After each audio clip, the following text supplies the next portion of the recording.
in the next 7 days, that is next week, a time like this, Kenyans might be wanting to know how much they're going to buy a liter of fuel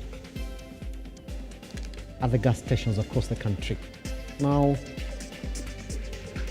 Treasury Cabinet Secretary Davis Chilcher spoke yesterday about what could be an impending price rate of 300 shillings a litre of petrol on the back of the Israel-Hamas war. And if you essentially look at exactly what he's saying, he's saying that they can't do much on international pricing of petroleum, all right? That he read an article where a did see analyst talking about a barrel of petrol going up to $150 because of the Israel-Hamas war, which essentially, according to him, means that the product's going as a high of 300 shillings per litre at the pump. Then goes on to say, we hope it doesn't get there. Now, guess who wonders about this impending price rate, just before he was transferred from his docket? If you do remember, back then, it was the Trade and Industry CS, Moses Korea, saying that 300 shillings, 280 shillings is not far away. Now, it is just 7 days for us to get the new pricing from APRA, and so you would hope, again as a Kenyan, it doesn't get here, because already Kenyans are feeling the heat, especially when it comes to the cost of living and everything now they're buying and then getting themselves into the cost of doing business in the country is becoming a strain.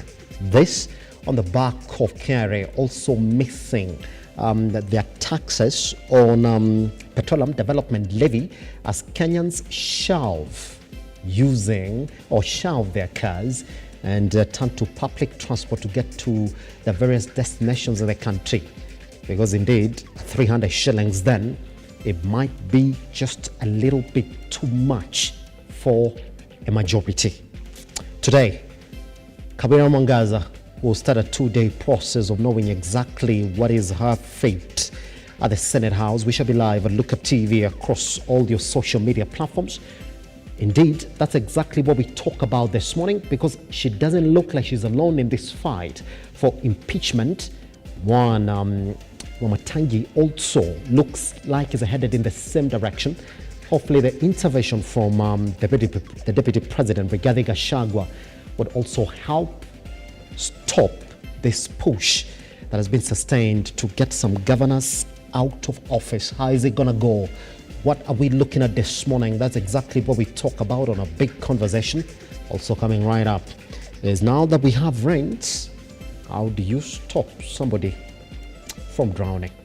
Red Cross will walk into the studio shortly. My name is Simba Elijah Charles Kiaget. Thank you very much for taking your time to join us this morning. We take a tiny breather. Once we come back, I'll be taking you straight to your newspapers this morning so we can see exactly what it is that you are waking up to.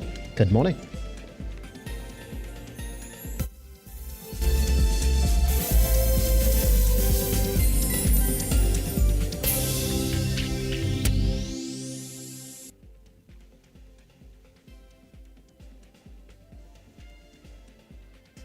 All right. Thank you very much. Welcome back to Lookuptv. This is a morning drift.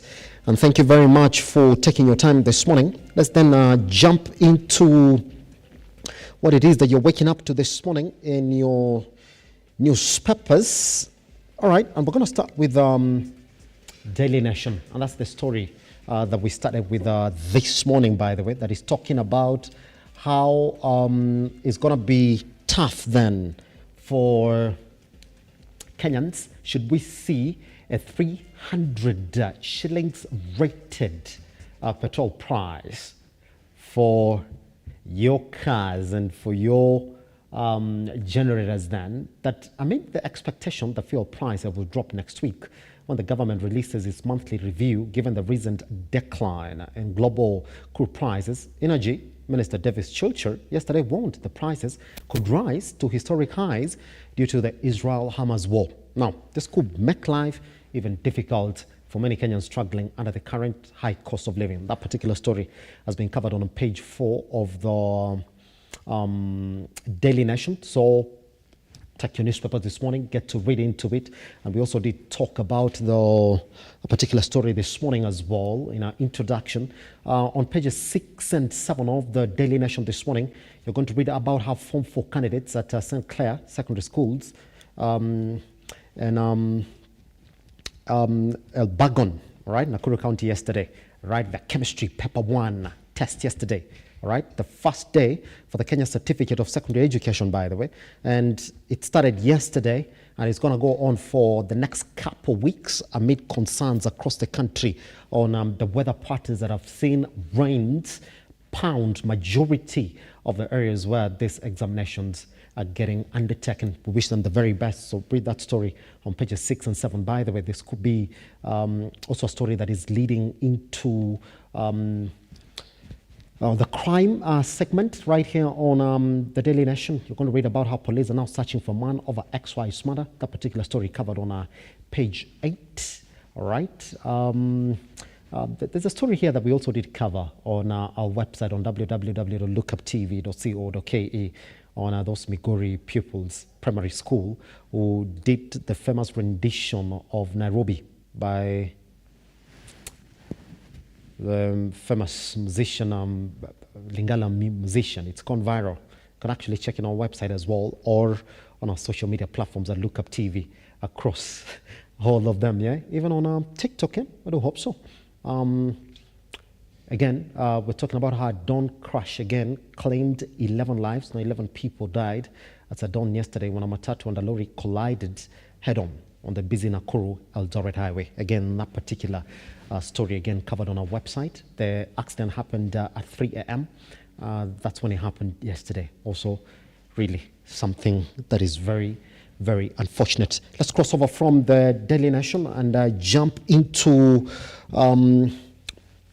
the Standard this morning, so we see exactly what bigger stories have been covered here. Well, there's a story here that's talking about how you are on your own. Now, Cabinet Secretaries, they'll dialogue team that things are beyond their control, and instead of putting in place measures to bring down the cost of living, Kenyans should brace for tougher times. That particular story covered on pages 4 and 5. Now, the projection, again, for the price of petrol in the country, again, projected at 300 shillings. That particular story, by the way, has been taking center stage in majority of dailies this morning. Also, you can read it right there on pages 4 and 5 as well. That's exactly when the Treasury CS was talking about how the Hamas-Israel war might actually affect the pricing of petrol in the country. Investigations always ongoing for journalists killed or hurt by police. There's a special report, 10 and 11 pages on the Standard this morning. Now, Impossible warns of dire food shortage again. That particular story covered on page 9, and a story that is ongoing in the country. And if you are in Nairobi, then you must have witnessed rains from yesterday evening up to today morning, and some parts of the capital again this morning is still raining. Now thousands displaced as heavy rains continue to wreak havoc. Now Kenyans across the country continue to feel the heat from the heavy downpour, with 10,000 already displaced in Tana River and thousands more losing property and livelihoods. That particular story covered on page 8. Oh, read that story again, how Kenya oil deal ruined trade with Uganda. That particular story covered on pages 2 and 3. Now, KRA also predicts a decline in corporate tax. That particular story covered on the Business Standard right there on page 21. All right, on the sport segment, you do know exactly what happened yesterday then. I don't have to tell you, Chelsea beat 9-man Tottenham 4-1 in a clash that was essentially again decided by decisions by the video assistance refereeing. This time around, it didn't go the Tottenham way. Looked as if it favored Chelsea, who got that particular comeback. Tottenham deciding not to defend, attacking all the way.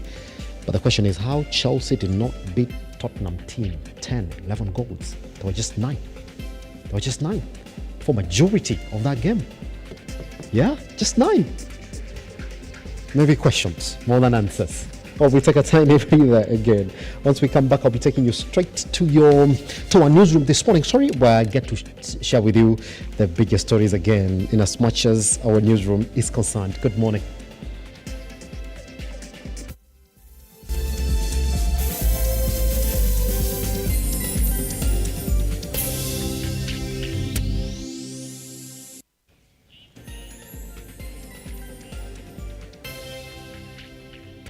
Welcome back. Now, the Teacher Service Commission Chief Executive Officer Nancy Macharia now says only secondary school teachers will invigilate the Kenya National Examinations, which officially started yesterday. Speaking after overseeing the distribution of exam materials in Mombasa County, Macharia assured students of their safety throughout the examination period. Early Monday morning, and the Kenya Certificate of Secondary Education Examination kicked off countrywide, with the Teachers Service Commission CEO Nancy Macharia overseeing the distribution of the examination materials in Mombasa County. As opposed to how it has been before, the CEO noted that only secondary school teachers will be allowed to invigilate the national examinations and not primary school teachers. The directive that the TSC has given, and this is in compliance with what is in the regulation for NEC, is that only secondary school teachers will be expected to invigilate KCSE exams and not primary. The primary school ones, they invigilated KIPSEA and KCP. So for these ones, we need only secondary school teachers to be the invigilators, to be the center managers, to be the supervisors, and finally the examiners. I said there are 101, 376 teachers. Macharia also took the opportunity to assure candidates and parents that the invigilators selected to oversee the examinations were properly vetted, therefore promising a seamless process. No, we don't have any hiccups. Bwana DCC is here. You heard him talk. Not so far. We have nothing, and we are hoping that this exercise will proceed as we have said. The teachers, we have vetted them. They are ready. The children are in schools, as you will go around and see, and therefore we expect that everything will be smooth running going forward. With heavy rains being witnessed across the country, the CEO promised the candidates of their safety, indicating that enough security officers have been deployed countrywide to ensure the safety of the students. Government is prepared, as we have said every year. We work as a multi-agency team, so even in those areas that are not very, because of the rains and so on, the government is ready. We have copters ready to airlift these exams and so on. And I don't think there are so many in the country, but where we have such hiccups, we're ready. We are ready. The government is ready. And with the change in the country's education system, Macharia admitted the shortage of teachers being experienced despite the government hiring more teachers, while alluding the shortage of resources as the main problem. We are a developing country and resources are limited, but you have seen this government has really tried. For this year alone, we have recruited 56,000 teachers. And this is to make sure that the transition for junior secondary is on course and everything. It is true that we have advertised in some places. Maybe that's what the president was referring to. But we have not yet filled those vacancies. And we are still talking with our county directors so that the local communities can send these people, or any interested Kenyan can go and take up those positions. Now, 11 people have died while 3 others are nursing injuries at the Nakuru Referral Hospital following a grisly road accident at Sobea area along the Nakuru-Eldoret Highway. Police are probing the cause of the accident that involved a 14-seater matatu and a truck. It is a road carnage that has taken the lives of 11 people. An on-and-coming truck ramming into 2 vehicles at Sobea area, Salga along Nakuru-Eldoret Road. Speaking at the scene of the accident, Nakuru County Police Commander Samuel Ndanyi indicated that 8 people lost their lives on the spot, while others died while they were being rushed to the hospital. In addition, he has advised drivers to be careful on the road while the investigation continues in relation to the accident. So far tumeweza kudhibitisha watu 8 wakiwa wameaga dunia na wengine majeruhi karibu 5 kukiwemo watoto. Driver wa lori wakati ajali ilifanyika aliweza kutoweka, mpaka saa hizi hatujampata, lakini alitoweka baada tu ya ajali. According to those who witnessed, the accident occurred after the trailer lost control and crashed face to face with a PSV matatu. Na tukinapoangalia hiyo accident imefanyika ukitoka Nakuru town, imefanyika kwa mkono ya right. Na ukiangalia hiyo truck, hiyo lori ilikuwa naenda upande wa Eldoret. So kuna uwezekano hiyo lori ili lose control ama something else ilifanyika, ndio driver akaweza kuja upande wa right na tukakuwa na head on collision.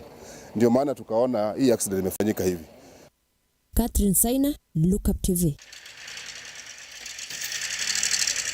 Well, it's quite an unfortunate incident rather. Now, Energy Cabinet Secretary Davis Chilcher has told the National Dialogue Committee that Kenyans should brace themselves for more pain at the pump as the Israel-Hamas war could push prices to 300 shillings per litre. Speaking at the NDC, the CS stated that the ongoing conflict in Israel will hit global crude prices, which will see pump prices rise further. Stanley Lugaria with more details. As Kenyans adjust to an already tight belt as far as the cost of living is concerned, times are about to get even tougher. The Hamas-Israeli war continues. In the coming months, we are likely to see an accelerated increase in the prices of petroleum product, and that could go as high as $150 per barrel. While appearing before the National Dialogue Committee to weigh in on the cost of living conversation, Energy and Petroleum CS Davis Chirchir says Kenyans should prepare for tougher economic times ahead, saying the price of fuel product is expected to rise to up to 300 shillings per litre of petrol following the ongoing war between Israel and Hamas. That's top 2. The pricing is likely to go to $150 per barrel in the coming months. And that, when you bring to the litre in the market, is likely to really continue accelerating the price to the litre at the pump. And it could go as high, as high as $300. Chirchir was appearing together with the Treasury CS Professor Njuguna Ndung'u and PS from the State Housing Department PS Hinga, who made recommendations on the housing levy and the cost of living. Professor Njuguna Ndung'u described to the committee that the difficult economic times witnessed are due to the importation of food and fuel products, as well as the wrong policies taken in the past, such as subsidizing the importation of ready-made food and not production. In times of crisis like now, we are looking for anywhere to slash. But most of the ministries and departments come and try to defend their budget very hard. We don't want to have that kind of connotation that we have institutionalized corruption. And this is not even corruption. You're calling it budgeted corruption, but this is actually theft of public resources, if at all it was taking place. PS Hinga suggested that the high cost of living is due to the Kenyan shilling falling in value against the US dollar, even without borrowing, stressing that there is a need to review the national tax to come down, which has led to the high cost of living charged to Kenyans through the excessive taxes. So our currency is devaluing, we have high inflation, we have rising interest rates, we have uncertainty that is there in the market. Chair, we have seen in our own context here, we have got a huge unemployment issue. We have a huge youth bulge. We have our economy is around contracting, manufacturing. We have had prolonged drought. We have had serious impact from COVID. Some of the experts who appeared before NADCO, including Bill Okello and Dr. Rugu Abraham, have faulted the government for wrongly prioritizing projects, giving examples such as affordable housing while schools need funds to achieve their new curriculum, with Dr. Rugu holding that the country has problem considering that the country's revenue collection has been on growth curve every year, considering the increased number of parastatals leading to the countries to greater financial risk due to the increase in duplicated departments performing similar responsibilities, in return increasing the country's expenditure. Actually, taxes which are critical, and the most common ones are the levies. These levies are called levies, but they're in forms of taxes, and they're not being used for the purposes for which they were originally intended. This is why I said some of those levies need to be reviewed and need to be removed. We lose 2 billion every day. If you do the math, if you were to cursory look at that figure, 2 billion per day gives you about 710 billion in a year. That gives you almost the deficit that we are talking about. I think a lot of these state-owned enterprises need to run on a business model. You don't make a profit, you don't run, you shut down. Stanley Lugaria, Lookuptv. According to the Kenya Meteorological Department, Kenya will continue to witness heavy rainfall for the next few days. Samburu County, one of the counties at risk, has witnessed heavy rains that caused flash floods which swept away cars in Wamba area after the Matwe River burst its banks. This and more on the Floods Watch this morning.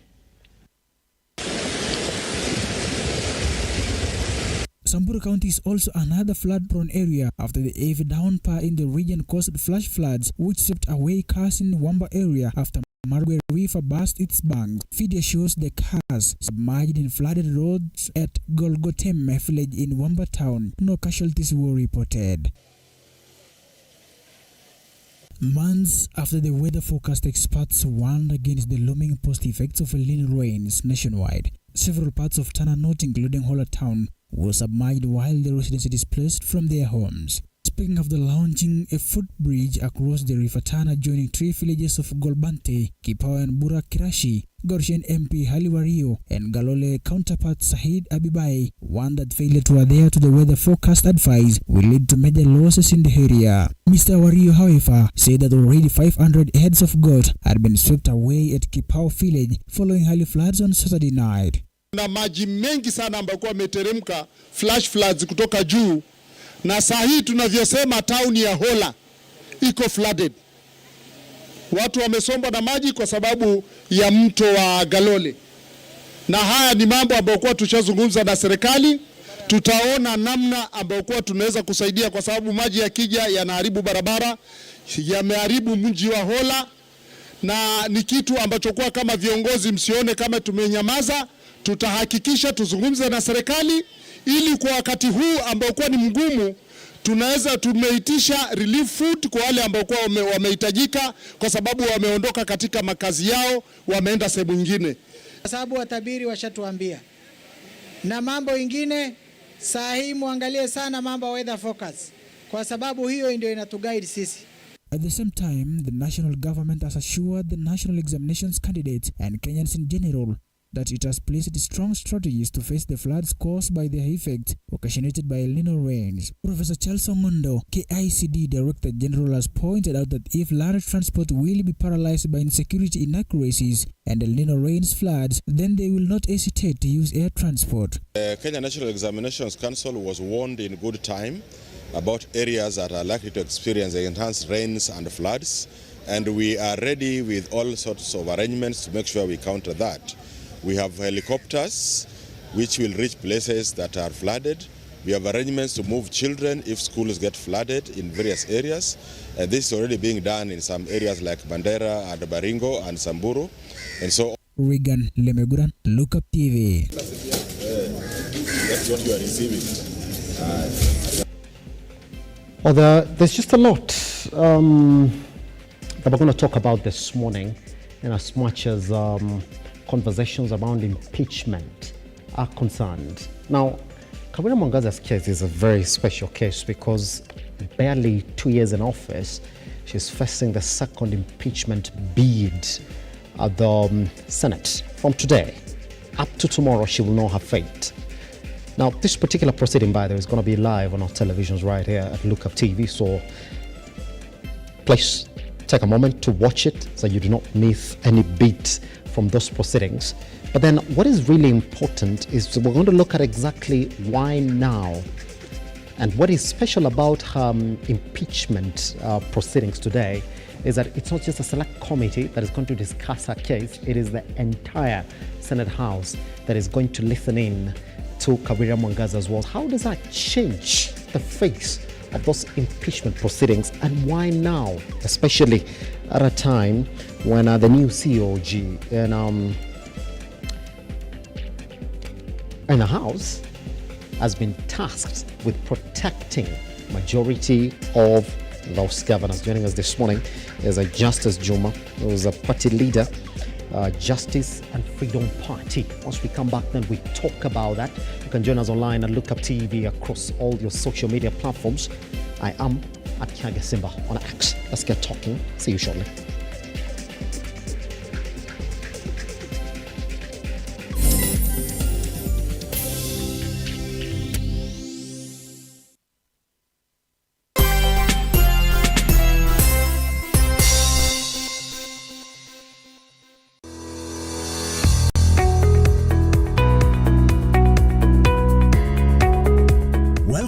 Flamingo Towers. Flamingo Towers is an elegantly designed executive office complex. The building splits seamlessly into 2 wings, retaining 12 levels of grade A commercial space with flexible interior arrangements and 6 floors of parking accessed by car elevators. Located along Mara Road in Nairobi's Upper Hill area, Flamingo Towers boasts of panoramic scenic views from every office, 24-hour CCTV surveillance systems, fiber optic broadband connectivity, 2 high-speed elevators, MVA power supply with standby generator, and many more modern facilities. The building and its naming rights are up for sale. For more information, contact us on 0727 287 994 or visit our website on www.flamingotowers.com. Flamingo Towers, a product of Fusion Capital. Fusion Capital, rooted in the African growth story.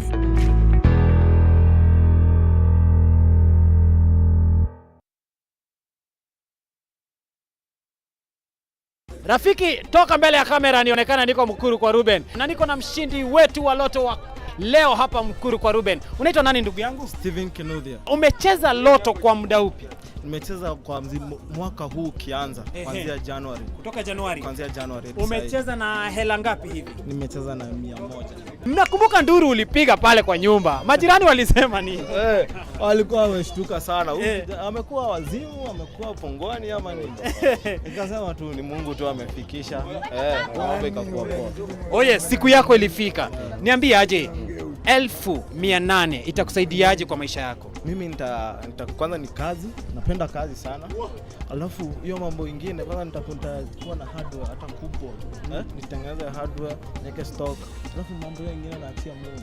Na huenda kesho ikawa ni wewe tunatembelea kwa sababu loto inabadilisha maisha. Tunasema changing lives. Ama aje watu wa Mkuru kwa Ruben. Nakwambia changamka, cheza loto. Over 18s only. Gaming can be addictive. Play responsibly. This message has been approved by the BCLB.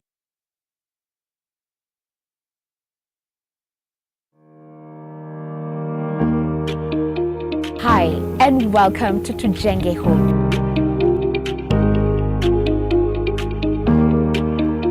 Your #1 show when it comes to all things architecture, real estate, property development, interior design. You get it right here on Tujenge Home. When the food is ready. You want to serve them? Dinner is served. Yeah. Let's go. Let's go.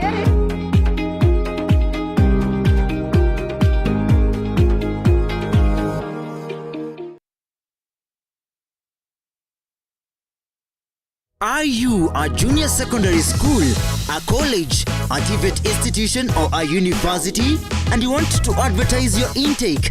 Book now and advertise with us today on both Lookuptv and all our digital platforms. Call us today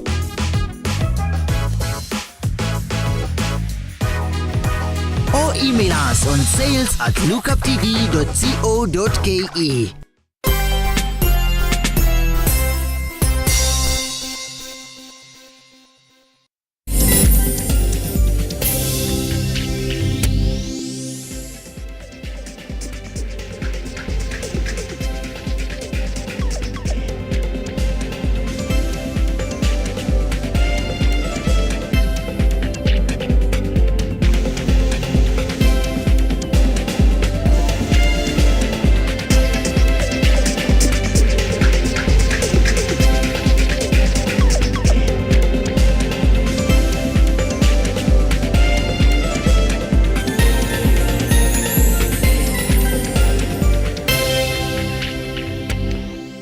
Thank you very much for being a part and parcel of this program this morning. There's a lot that we're going to get into as we wait for those live proceedings from the Senate then, as the Kawira Mwangaza plenary session essentially kicks off this morning. And we did promise then that once it starts, we're going to cross live so you can actually be part and parcel of those proceedings. But then just before that happens, let's talk about it. And it's special in the sense of that she's an independent candidate, one. Special in the sense of that she's been in office barely 2 years. You can say she's been in office 1.5 years. And she's facing her second impeachment bid. Special in the sense of that this time around, she is not going to face a select committee. The entire House is going to sit down and listen to her case. Special in the sense of that the same script that we did see the MCAs use in the first impeachment bid is the same one that they have this time. Special in the sense of that 57 MCAs voted to get her out. That is the entire county government of Meru who doesn't want Kawira Mwangaza. Whew. Let's talk about it then this morning. I do have Justice Juma with us in the studio. I say it's special, but majority of people will look at it and then say it's not. Mm-hmm. We've seen this script before. Well, let's begin by looking at some of the issues that the MCAs are raising about Kawira Mwangaza. And again, Justice, it's not the very first time they're raising them, it's the second time that they're raising them. Well, thank you, Lija, and good morning, fellow Kenyans. I know it is an interesting moment and season in the country, and of course the subject matter. But by the way, did you know that spiritually, Kenya is a Hebrew word? Well, Kenya is a Hebrew word. Did you know that? That Ken in Hebrew means to establish. Okay. And Yah is a contracted or poetic form of Yahweh, the Creator. Did you know that? No. Well, now you know. And did you know that our Constitution, as it is a social contract of common law procedure. And common law procedure, because common law is natural law applied, which actually is scripture. Yes. And the Constitution provides us with rights to life, and then you look at the rights. Rights are not privileges, though sometimes the government tends to play around with privileges and show them to us as rights. Yes. And as per the Constitution, the Kenyan citizens have sovereign authority that they can exercise directly or indirectly. Yes. Now, directly means you use it how you want, when you want it, in line with your rights. Indirectly means you delegate it to the constitutional officers that, according to the Kenyan Constitution, are elected democratically. And if they fail to exercise your interest, of which you delegated the rights of the sovereign authority to, then you have a right to take it back. Recall clause. By the way, these provisions are alive in our Constitution. And this does not just apply to Mwangaza or Kawira alone, even to RUTO. The sovereign authority is with the citizen.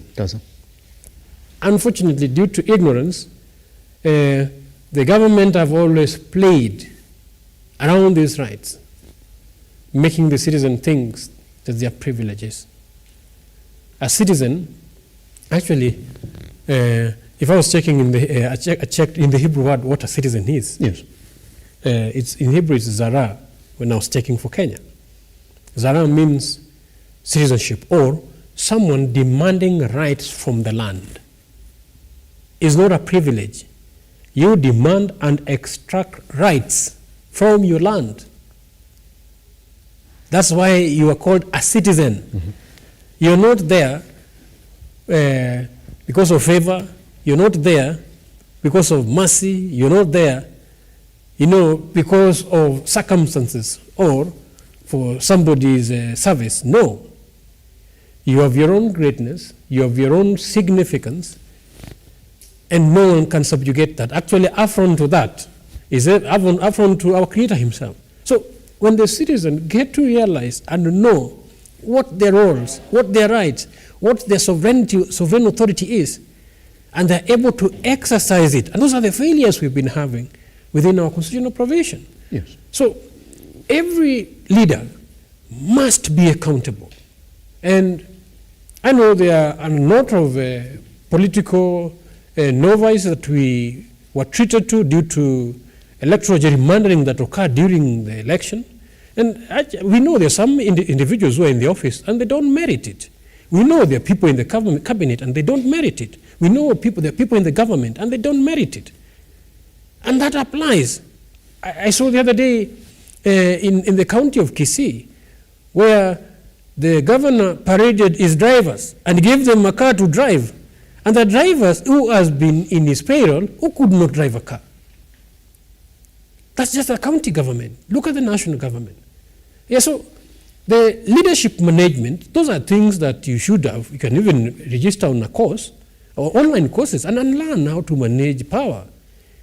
If you sit there and probably, and I know some of these individuals, how the gerrymandering are happening in various electoral offices, and they push in individuals who have know-how regarding certain offices. And they get there and, they display their incompetence and then mediocrity. And then these are things that you can manage, yes, because you can even hire consultant to help you manage power. Does it? And it becomes a mistake if you do it once. But if you can't just manage power, you can, especially the political power, because political power is politics. You must also resonate with your people. You must be the leader. You must be in charge. You must meet their interests. But some, got there. They did not know how they got there, and of course, they have not understood the offices. And I think these are the things that are necessitating circumstances like what we're having now. And that does not erode the primary honor of sovereignty, who is the citizen. And this should be applicable across the board. It will be a test for Meru as a county if their interest would be upheld. Well, if the MCA voted in line with the interests of the citizen, fair enough. Unfortunately, the challenges we are having with tyranny also of numbers of political representation versus independent candidates, which of course we've always raised the constitutional loopholes or the gray areas that exist. Yes. Because the introduction of independent candidates in Kenya was really not well thought of. An independent candidate cannot even form alliance with any political party, because should you do that, the constitution doom you to have ceased to be independent candidate, and actually to that effect you should step down, yes, or resign. So when we are having the independent candidacy dilemma, and we are having it in a manner that the victims are individuals who can't manage also the political terrain, then it becomes a crisis. And these things, I think, if she had consultancy, yes, and invested well in political management, yes, I don't believe she'll be where she is now. Let's look at what the MCA is accusing her of. They're talking about gross misconduct. They're also going to talk about misappropriation of county funds, usurpation of law and the constitution, nepotism, bullying, contempt of court, and naming of a public road after husband without following the due process. Juma, when you look at this, contempt of court has to be proven. I mean, if they're accusing her of this, they've got evidence around it. If they're accusing her of misappropriation of county funds, they've got evidence of this. If they're talking about nepotism, they've got evidence of this. Bullying, they've got evidence of this. I mean, even naming the public road after husband without following the due process. I mean, if indeed is a case that is going to stand water and is going to the Senate for the second time, you like to think they've got evidence for this. This issue has been divided into two sides now, where people are saying, well, Kawira Mwangaza is facing political competition in a county government. There are some people who feel like she shouldn't be there because she came in without a party. Well, all right? But when you look at this, knowing very well this very second time it's gone to the Senate, you would like to think that even the MCAs themselves, this time around, in this new bid, whatever they have presented to that Senate is evidence to back up these issues then? Well, to begin with, if there was proper management of power, then it would not have even gone to the Senate. Yes. Actually, it would not have, they would not, even the Assembly would not have voted on it if she had proper management. And now that she's not managed well, those issues, and actually they are substantive issues, if prosecuted well. Does it? Of course, it's also a test for our assemblies, and more so even Parliament or Senate, if they can prosecute and deliver fair judgment, which most of our parliament have not really been known for, because historically we've known that normally they're exposed to financial inducement, and they've delivered policies that are questionable to the citizen to date. So if there's sobriety within that assembly, well, these substantive issues can be prosecuted procedurally, and justice can actually prevail if indeed the people of Meru are suffering from such a level of incompetence. Then they will deserve better. Of course, the question will be who will take over. Should they go with a deputy governor, or should we go back for election? The reign in the office as an entity. Those are, again, the other constitutional grey areas. And what's the role of the deputy governor in this? Yes. How is the governor prosecuting all these issues that she's being accused of? So if those weighty issues actually are prosecuted correctly, I believe they carry sufficient weight that definitely can send somebody home. But when you look at some of these issues that have been raised here, Juma, the story of nepotism, bullying, contempt of court, and naming a public road after husband without following the due process. There's misappropriation of county funds and suspension of the law and the constitution. So when you look at these particular issues, do you see in any way a political backing of these issues? This look like legitimate county affairs that MCAs need to talk about in the county government, isn't it? Meru County is a very interesting county. Yes. And they're my in-laws. Yes, so, and politically or historically, historically, you've known the former governor of Meru County. Yes. And from Peter Munya to now Kraito Murungi. And then, of course, the various political interests within that region. Meru County is actually very significant politically, where central Kenya is concerned. And if there are political underhands playing, and that's why I'm saying the governor ought to have been very smart in proper political management, knowing that she did not have majority, or in that case legitimacy, in the assembly. Yes. Because the majority are coming from the political parties. They're not independent candidates. So with the political parties, one then needs to have proper strategic consensus with various political outfits. Get to know and weigh on how to balance on their manifestos, on their policies. Because sometimes also when you stay on issues, when you focus on manifestos and on policies, issues like nepotism, actually they are an affront to manifestos or visions. If you start going tribal, if you start going nepotist, if you start favoring your own family, all those things, they are actually the major affront to our constitutional provision ideologically, because the political space, if you look at even the vision and mission of the IBC and the register of political parties, to have a political environment where democracy is driven by issues, not personism, not populism. And definitely, if we are to desire good democracy, it should be a democracy that is driven by ideology, not nepotism, not tribalism, not cronyism. And these bad manners in these counties are the things we're also seeing in the national executive, where you have cronyism, you have nepotism, you have this outcry of one tribe and two tribes, and then even the shareholding reckless statements being made by these same leaders. And then I think they're learning from their leaders. And then the same behaviors, if it keep on infecting them, days continue, it may be the beginning of the genesis of their own downfall. And this actually is sending a message to the national government. Yes. But Juma, I want us to look at this particular case also on the fact that it is presenting. When you go to Article 176 of the Kenyan Constitution, Article 181 of the Kenyan Constitution, it provides grounds for removal of a county governor in Kenya. Exactly. And I'm just going to, for the sake of our audience, I'm just going to read exactly what it states. It talks about the gross violation of the Constitution or any other law.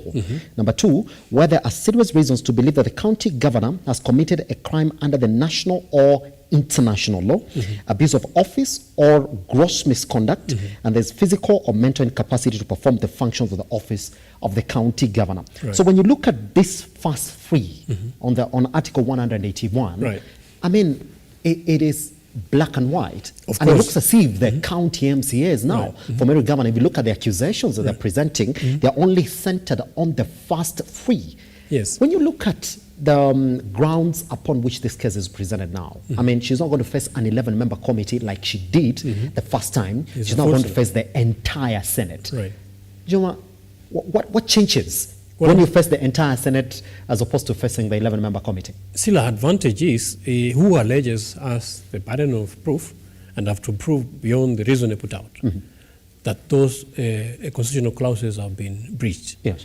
And if she pushes and mounts up proper defense on regards to the same, she has room to navigate. But if the MCAs this time around are able to prove beyond reasonable doubt that these constitutional clauses have been breached in the manner that they are actually portraying, then definitely she has a way home.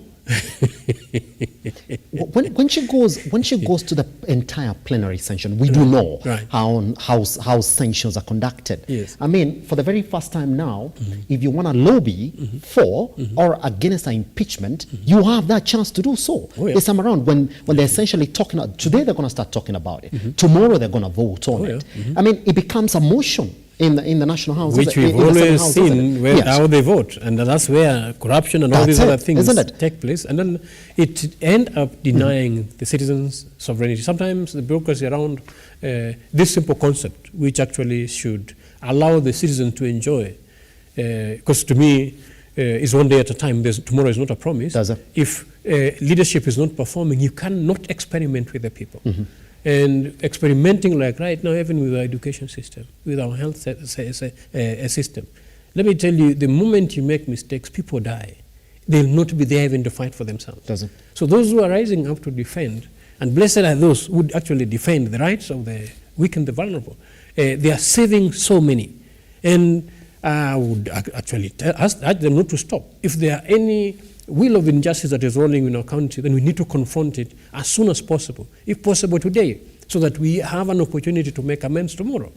So the process of rendering justice to the citizen needs to be simple. It doesn't have to be complex. And the Senate should be a walk to that. Actually, it's not a subjective matter. They must remain objective to the Constitution and make sure that this process provide the citizen, because impeaching a governor in this country has been very difficult before. We've seen various cases of Makueni. Remember the Kuvuta Kibwana case, how it went. Of course, the successful one was Waititu and Sonko. Yes. And then those few instances we saw also how the power played, because where the pressure was coming from.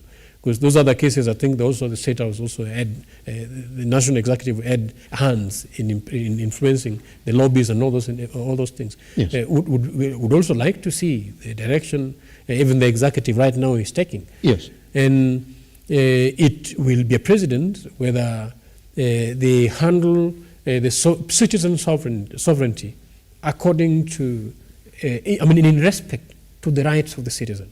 But if they subjugate themselves, this arrogance they normally do, be exposed to inducement because of lack of strength to withstand financial influence, then they know, because corruption corrupts good moral, and corruption actually is a major destruction that actually has brought down various countries, not just ours. Yes. Yeah, so we are standing and watching out on how the MCS would prosecute the case. Yes. If they're able to prosecute beyond reasonable doubt, then our chances will be very slim. But let's look at it in entirety, Juma, just before we take a break and then come back and talk about the other issues that are also surrounding other governors in the country, as much as impeachment or running of the county government is concerned. Mm-hmm. Even that Senate, it's the same Senate, by the way. They've not crossed into a new term, Mm-hmm. so she goes back again, where you find that the other different senators now sit there listening to that case. It's the same senators, by the way, who listened to the first impeachment bid. We're going to listen now to the second one. The fact that it is the second time it's coming in less than 2 years for them, is that a fact for them to also say, hold on, there has to be a special case here for us to look into? Does that make it special? And even if there's a case that is coming to you in less than 2 years, whose fault does it become? What do you lean your judgment towards? Well, as a judge, I would treat every scenario independently. And Will you say so? Of course. But there's that, there's that element of that prejudice. Does it? Of we've gone through this and those historical factors. Yes. Because presidents actually normally stand in our jurisprudence. So I would urge the judges or the senators to remain objective and treat even this case independently, as it will be. As it will stand, isn't it? Yes, it will be submitted. There's a special factor here that we have to look at. When it comes to voting in the Senate, well, majority of the senators there are going to talk about this issue. Right. But we have to remember that out of the senators who are in the building, majority of them are essentially nominated senators who are essentially not going to go to the vote. Okay. And the women senators in that building, they're not going to have a say in this particular proceeding, because nominated senators really don't vote on motions in the Senate House. Definitely. It is the men who are going to vote on this particular issue. Yes. Majority of them are going to vote. In fact, you can say 99% of them are just going to be men who are going to vote on this particular issue. Does that make it special again, Juma? Let's making it again now the gender issue. Yeah, isn't it not? And well, where there's objectivity, then Yes. the issues of gender and all those other factors may not pop up. And that is if there's objectivity. But of course, those who would want to make it, gender-related issues, which I'm thinking to me is a bit myopic, or measuring in minors, we should look at the objectivity. And I think, to me, the person who deserves respect the most is the voter, is the person who delegated their sovereign right of representation to that office. That's the person that we should think of, actually, before we think of any other thing. That person needs service, and he needs competent service. Time is running out. They are not going to wait for the next 5 years or the next other period for them to be served. All of them needs to actually have the right of the services bestowed in that office to be executed as per the constitutional provision. So I think that, to me, should take precedent. Let the senators not vote on prejudice, not be induced by money, not be leaning towards gender issue. They should execute their mandate in line with the interest of the citizen. Pretty much. Guess what? We take a tiny breather. Once we come back, we'll be looking at people who've been talking about this particular case, top leaders across the country. We do know that the deputy president, by the way, a man who's declared that he's not interested in kingpinship. issues across the Mount Kenya region, is looking into these particular issues, by the way. So once we come back, we'll be looking at, is this a government push? Is this a party push? We do know that Meru County in itself was entirely a UDA area. Is somebody trying to say, well, we should have a say in the way the county government is run as a party? Once we come back, those are the questions.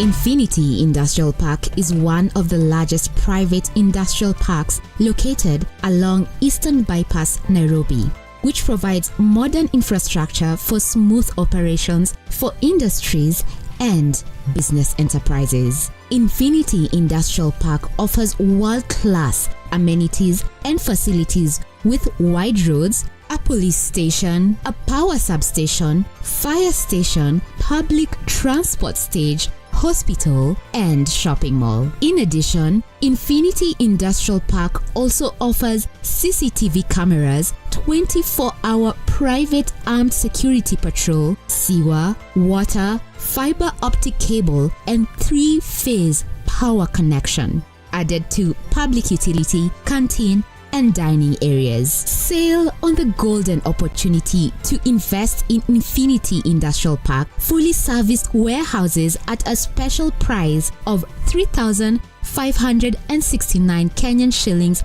per square foot. For more inquiries, visit our website infinityindustrialpark.com.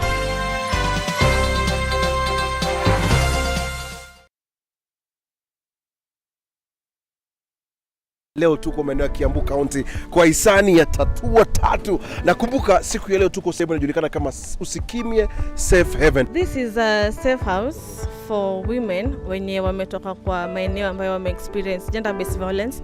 So akikuja hapa tunawafanyia ile kwa welcome. Tunawaambia wako play safe. The perpetrators wenye walikuwa wanafuata kwa umiza, they won't follow them here. Sisi tunafuraha kwanza kabisa Tatua Tatu tumeona wametufanyia shopping, like tunajua tuko mambo yote itakuwa rahisi kidogo. Tena tunafurahia tunaona wametuletea tank. Actually tuna project ya kulima ambapo naona sasa tukistore maji kwa hizi tank. Asanteni sana Tatua Tatu.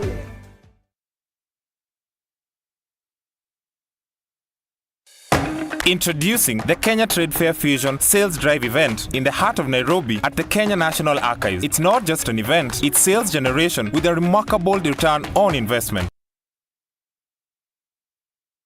Get ready to let your booth do the talking as you study new market trends with lots of entertainment featuring traditional live bands, DJs and artists. For vendor registration, call 0724-715-334 or 0713-907-584 or 0723-861-173.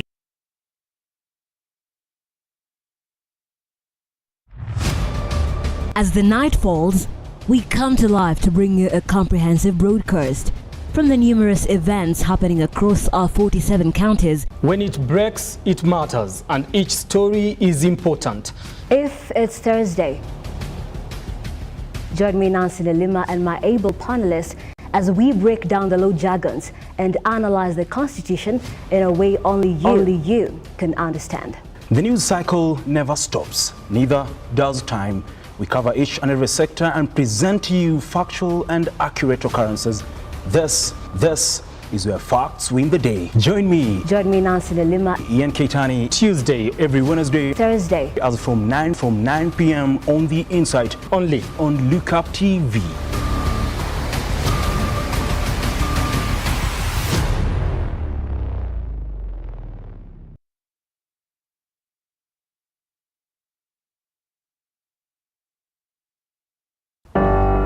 The story we're telling today is a story of passion in practice that grows into business. We have partnered with the Youth Fund, talk to as many youth as possible and work with them, hold their hand. It is an expose of captains who have decided to take on challenges in different sectors and industries within the country.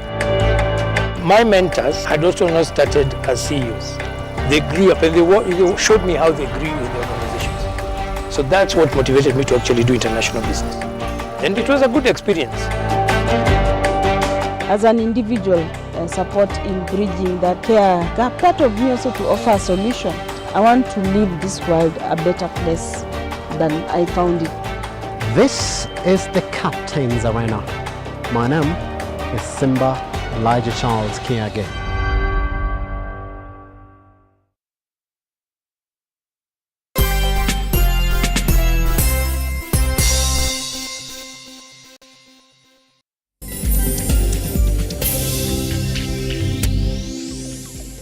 Welcome back to the Morning Drift. My name is Simba Elijah Charles here. We're still here with Justice Juma, then looking at the woes that are facing Kawira Mwangaza. Now, at this particular time, we have to look at a man who's been essentially speaking about some of the issues that have been facing governors in the country. I do remember, upon resumption of that particular position as the chair of governors, COG, that is Anwe Guru, was tasked by the governors to seek protection for the governors to work, protection from MCS. And I'm going to put that question to him. But also another man who's been looking at what is going on in the Mount Kenya region, in as far as the governors are concerned, is one Deputy President, Rigathi Gachagua. Well, this weekend, he looked at a man who's also been facing those challenges, that is Wamatangi, at Kiambu County. Let's look at exactly what he said, sum up the woes that are facing Wamatangi as well, and look at it, exactly how that is in relation to some of the challenges that are also facing Kawira Mwangaza. Once we come back, talk about it. The Deputy President has called for a meeting for all Kiambu leaders with a view to address the disharmony that is affecting development agenda in the county, despite being the first bloc that supported the ruling administration. We are all serving the people of Kiambu. Zote tulichaguliwa na tikiti ya chama moja. Sasa hii mapigano, siku tulitafuta kura tulikuwa tunapendana. Tulikuwa tunatembea gari moja. I want them to come. Na president ameniambia, we cannot let Kiambu go to the dogs. We cannot. And I have set aside the whole day tomorrow. Kutoka saa moja mpaka usiku. On his end, the leader of majority Kimani Ichung'wah has ridiculed the Kiambu egoistic leaders who has adamantly restrained from solving underlying issues instead of focusing on projects that are beneficial to residents. We have only had the singular agenda of how we realize the dreams and the aspirations and the promises that we made to the people of Kiambu. As our governor rightly says, let us put our selfish political interests aside. Let us also put our egos, drop them down. Let us come and reason together for the benefit of our people. Nonetheless, Kiambu Governor Kimani Wamatangi is urging the leaders from Mount Kenya region to keep off political wrangles driven by selfish interests and instead push for the region's development agenda. He said the region could plunge into a situation of public shame due to leaders infighting. We will never be forgiven by generations if we use this opportunity to promote interboundary and personal conflicts, that instead of joining together to change this country and to change this region, that we waste and squander the opportunity and fail to deliver on the vision and the wishes of our people. Rigathi continued to call for a unified Mount Kenya region in order to garner massively in the Kenya Kwanza administration, insisting they must agree to work together. Gachagua has discouraged the Mount Kenya kingpin narrative, which is in circulation, saying that it is pointless, as he urged leaders to be on the lookout, not to be diverted from the mandate and the reason they were elected for. I have no time or desire to aspire for any other office, because ile kazi mimi nimepewa na rais Bishop, my day starts at 5 and ends at midnight. It's already too much. If I just tell you my duty so that you know, I have no time for that kingship nonsense. You know, sina hiyo time, because mimi niko busy. You know, I'm too busy that I can hardly cope. Ruga Evil, Lookuptv. Good. There's a man who's looking deeply into the issues that are facing Kiambu County. And if you do know, Kiambu County is now on its fourth governor, record fourth governor in what? 12 years of devolution, Justice Juma. Let's look at exactly what Bonnie Kalwale is saying this morning. Bonnie Kalwale is saying this morning, I've read the charges against the governor Meru, and I've read her responses to those charges. End of reading. That is 24 minutes ago. Remember, he's supposed to go into the house and start debating on her impeachment. She's already said, I've read the charges against the governor Meru, and I've read her responses to those charges. End of reading.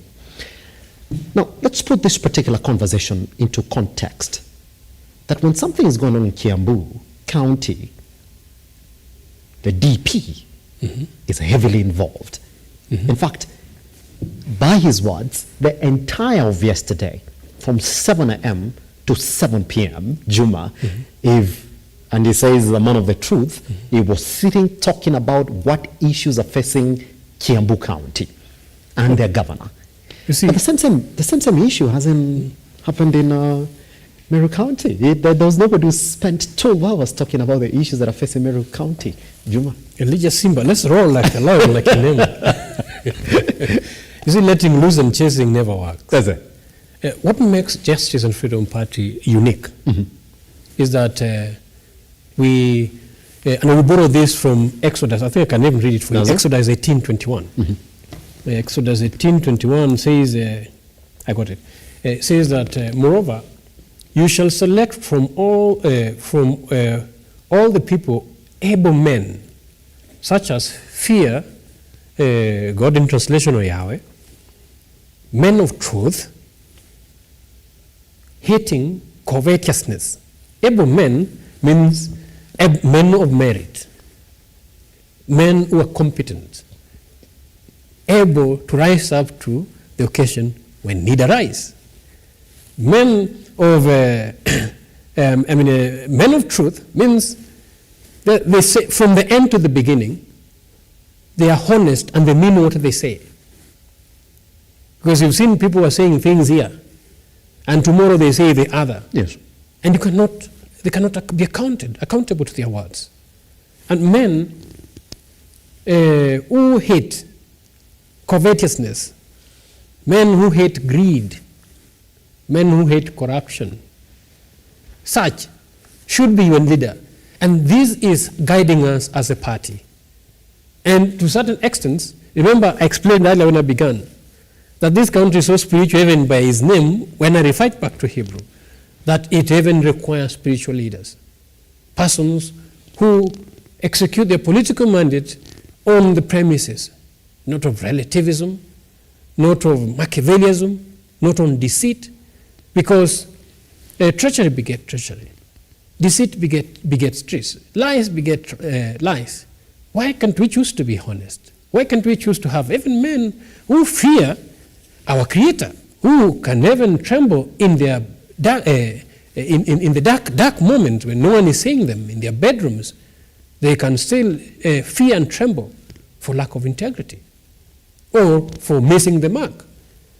This unique way of how to have or make a country progress. And historically, even if you look at the world reforms and world revolutions, they were initiated by men of such model.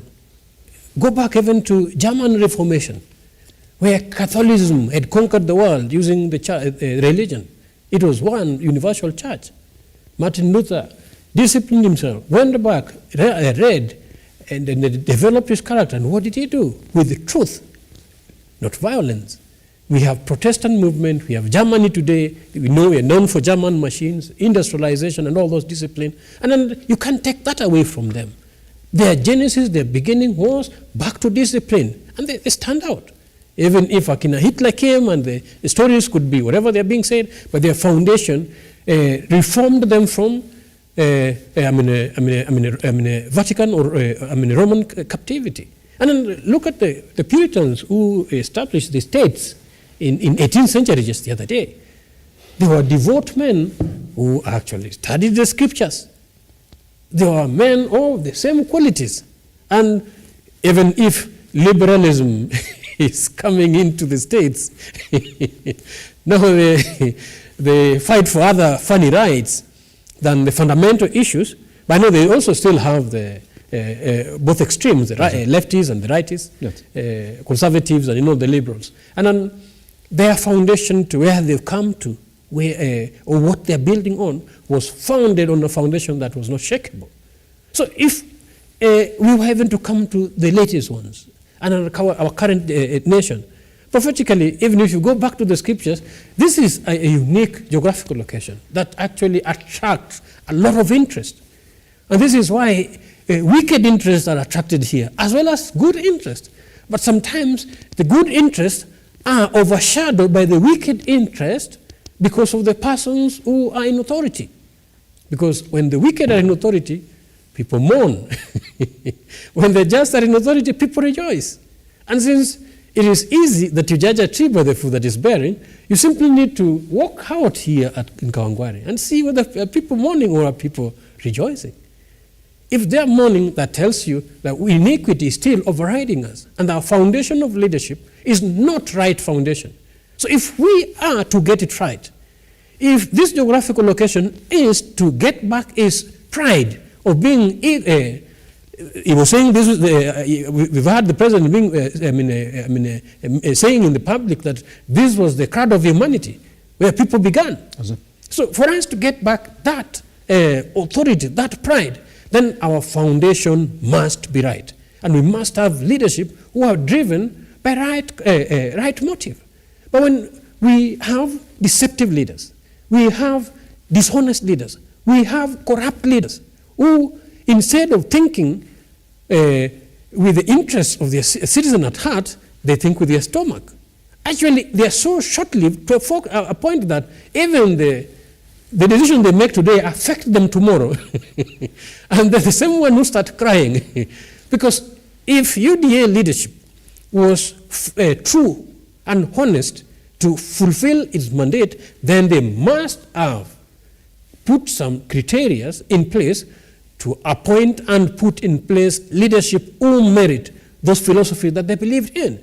But you can't allow and remember during gerrymandering, all your sycophants, all your cronies, all your relatives, all your tribesmen, you're pushing them out because of your greed, because of your fear, because of your incompetence, thinking that they'll protect you. They cannot protect you when the wicked external forces come here. When they advise you to take a GMO, you take foolishly because you can't think beyond your nose to understand the effect of these things on the long run. If they're giving you wrong fertilizers, these guys, I tell you, yesterday I was in a business forum with Czech Republic, and I was so surprised.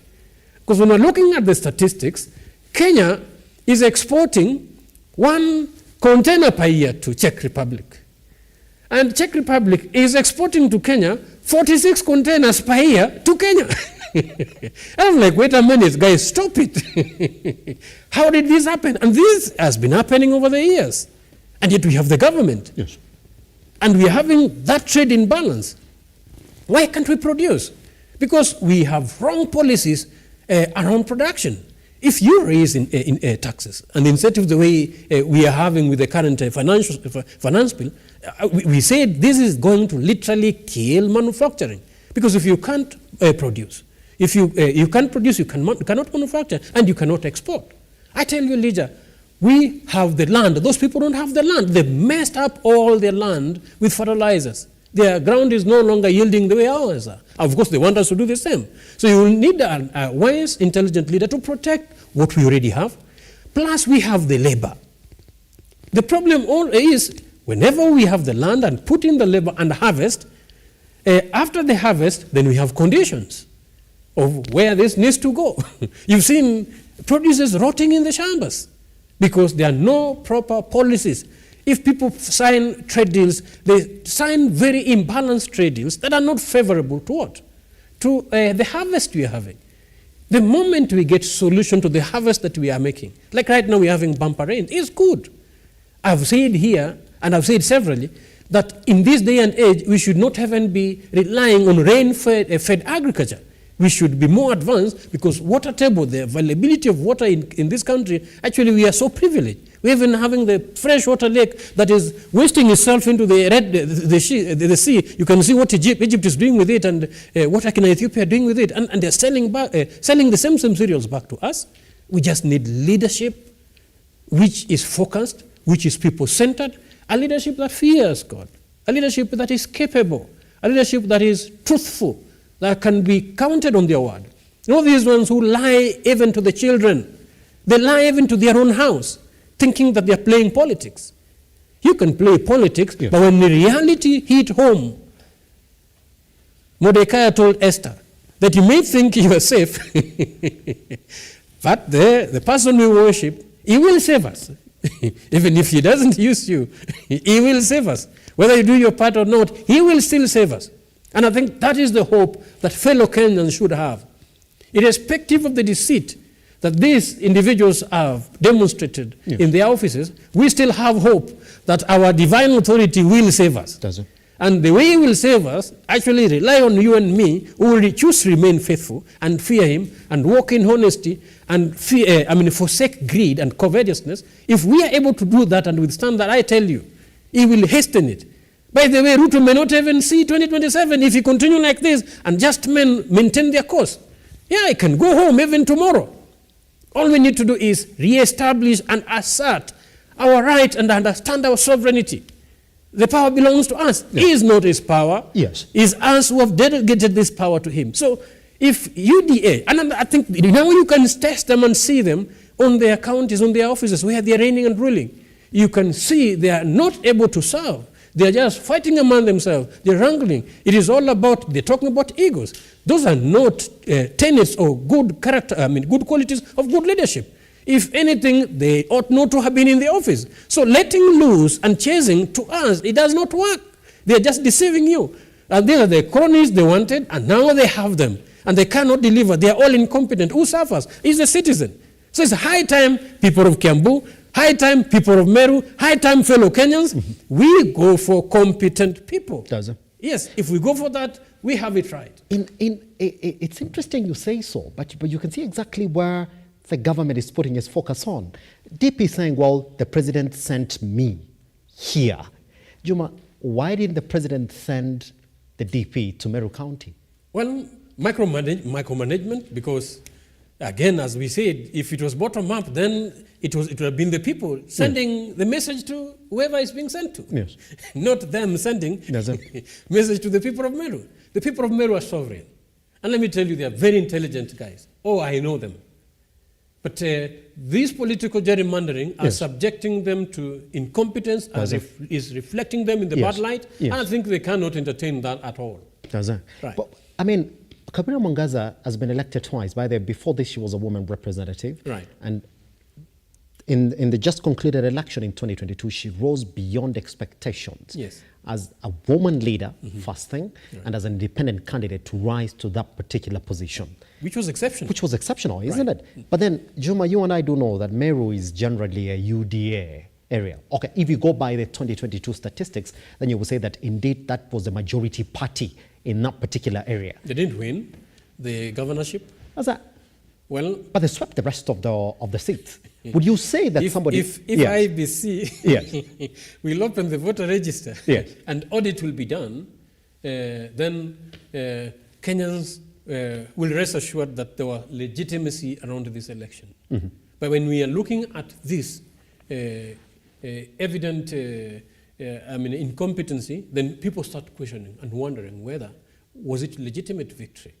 If the victory was not legitimate, then again, people have the right to seek or review their mandate. Then there is not a done deal. It's not cast on the stone. Regardless, if you go by the party voting lines, if you go to the blocks in which the country voted by, you would say, well, that generally in Meru County, it was essentially a UDA. They would have won the governorship if it was. But since it was not, that is why they lost even in the governorship. Yes. So it's somebody trying to correct that pattern then. Like there's no way we can win the rest of them, like we've won in other parts, but then we missed to win the top seat in that county. Right. So can we correct it now in the running to the 2027 elections by saying if you get her out of office, then this essentially becomes our way in as a party? Well, that's not is it you see, the political field is not static. Yes.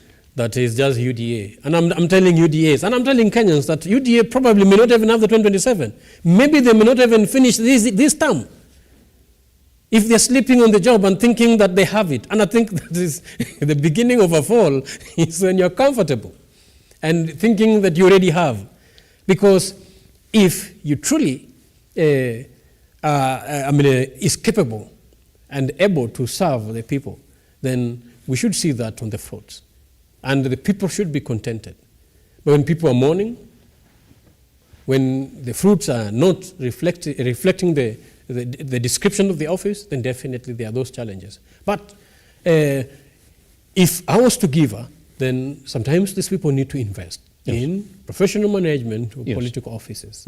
We saw how Sonko mismanaged his tenure. We saw how Waitito mismanaged his tenure. Somebody like Kivuta Kibwana had a professional consultation. He sought professional guidance and invested on it. But these people who are reflecting our number, even our president, because again his major downfall is thinking that is Alpha and Omega, and thinking that the nation begins and ends with him and his family and his tribe, which actually become serious major catastrophe for such type of leaders. Actually, they end up finishing themselves. If they are able to accept and invite professionalism, merit, and then let those who know and then actually specialize in various areas help, then they'll not be having these challenges they are having. That's it. But just as we cleared this conversation this morning, Juma, just before we cross live to the Senate this morning, so we can get you in on those proceedings, what is the way out for Kawira Mwangaza? Because you can't work in such a kind of environment. And it's funny how she was rated among the top 10 performing governors in the country. But then your county government, the people that are supposed to help you deliver this agenda and move these motions for you to continue governing the county, they are saying no. What is her way forward? Should she come out of this time round and go back to the county government? What is her way forward? Well, is it being in the job? Yes. Like being in your job doesn't mean that you don't have ups and downs. The issue is how you manage them. And I think that's what will determine whether you're a good or bad leader. No, sir. Yeah, so she just needs to be a good leader and do the right thing, have proper management, not allow things to spill out the way they're spilling out. You cannot personalize these things. Institutions are national institutions. Let the standards of your operations be in line with the constitutional provision. And you'll not have this coming back of Senate and all this. They can always manage politics. Yes, right. Pretty much. In terms of managing her county MCAs, because it looks as if that if indeed there's somebody who wants her out, they're using the MCAs to get to her. Is there a way that she can finally then talk to the MCAs? There is a time, by the way, she invited all the MCAs to her house. If you do remember, after the first impeachment, asked them for forgiveness, by the way. She did. She pleaded mercy from them. This time around, she's asking the country to pray for a county government, because she's saying, well, she doesn't understand exactly what's going on. That the way for her to manage that county is through the MCAs. Fine, she can't work in solitary. What is this magic bullet? That's where they go wrong. What is this magic bullet? That's where they go wrong. Yes. You saw the president, when there was drought, and he knew very well that we have volumes of aquifer, or water down under where he was praying in Nyayo Stadium, which you could just drill water and everybody have water. the money that is using to fly can always drill balls. They say prayers work, but well, if you're a faithful man, well, you can pray, but he can't help you think. Yes, he can show you what you need to do, but he won't think for you. So if you're thoughtless and you make decisions that actually are incompetent, then you will suffer the consequence of your ignorance. Yes. Because the good book still says people perish for lack of knowledge. So in a context, I think it's not about, don't personalize the institution. Yes. Don't individualize it. It's not about you. It's about the vision you had for the people. Yes. It's about the economic policies, your education policies. It's about what do you have for governance. Yes. It's about the representation, special interest group in agriculture. How are you elevating these people's life? There are some things which if you do for your people. Yes. And we saw like Kivuta Kibwana as an example, if I can put. There are moments when he was right where he is. And his option was, let's dissolve. Let's all go home. And the people legitimized and gave him back his mandate. So as we stand, sometimes when they personalize these things, when they individualize these things, it's not about your prayers. Prayers will not turn you into a professional if you are not. But you read to show yourself approved workman. If he's a Christian, then send him back to what Paul was telling Timothy. Because if you cannot study, if you don't have the knowledge, you will perish. So as individuals, they should not individualize or personalize national institution. And the people have given themselves the constitution that protect all those institutions and how they need to operate. All you need to do is align your vision, your mandate, and disseminate them in a way that you serve the people and have collective approach and know how to work with your people. If you can't even lead your own MCA, then who do you want to lead? So it's a test on her. I think it's mockery to mention prayers and all those things because of my discipline in my relationship with my Creator. When it needs, you need to merit your office and actually serve. That's it. Pretty much. Guess what? Once we come back, we'll be touching shortly on some of the issues that she's going to face at that particular house this morning with Juma just before he steps out. Because we are just about to go live to the Senate this morning so that those plenary sanction of Kawira Mwangaza's fate can begin this morning. Remember, you can talk to us at Lookuptv across all your social media platforms. I am Akia Gasimba. Once we come back, bit of a touch and step out for those sanctions to begin.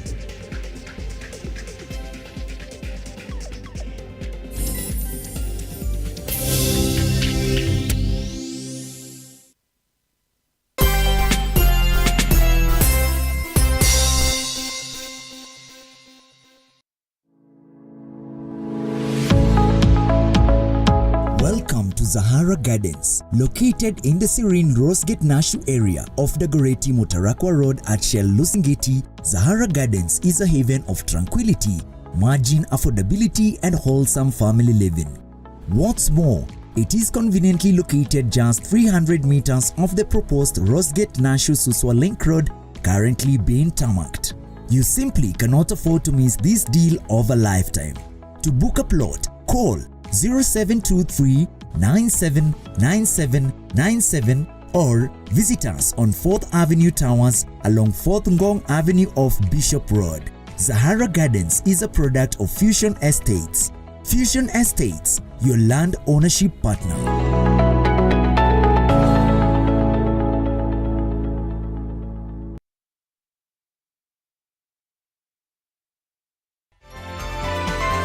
Infinity Industrial Park is one of the largest private industrial parks located along Eastern Bypass, Nairobi, which provides modern infrastructure for smooth operations for industries and business enterprises. Infinity Industrial Park offers world-class amenities and facilities with wide roads, a police station, a power substation, fire station, public transport stage, hospital, and shopping mall. In addition, Infinity Industrial Park also offers CCTV cameras, 24-hour private armed security patrol, sewer, water, fiber optic cable, and 3-phase power connection, added to public utility, canteen, and dining areas. Sail on the golden opportunity to invest in Infinity Industrial Park, fully serviced warehouses at a special price of 3,569 Kenyan shillings per square foot. For more inquiries, visit our website infinityindustrialpark.com.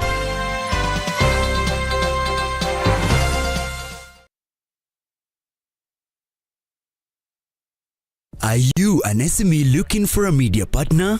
Look no more, as Lookuptv got you covered for all your visibility and marketing needs. We at Lookuptv understand your business needs and want to work with you on your marketing journey, giving you solutions that will take you to the next level. Call us today on 0707 572 358 or send an email to sales@lookuptv.co.ke and kickstart this amazing journey. Welcome to Lookuptv, your official SME media partner.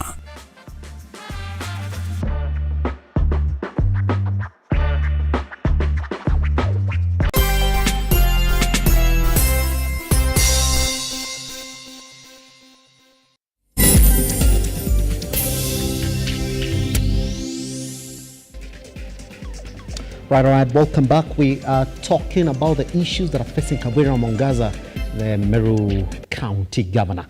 Let's then take a couple of minutes before we go live from the Senate this morning and look at this particular issue. Now, Juma, are we getting to that point where we are saying that it's very, very hard for a governor to be independent because some of these counties have a national focus?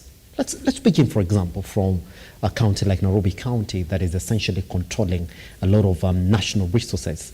In fact, controls almost 45% of what the rest of the counties are bringing in.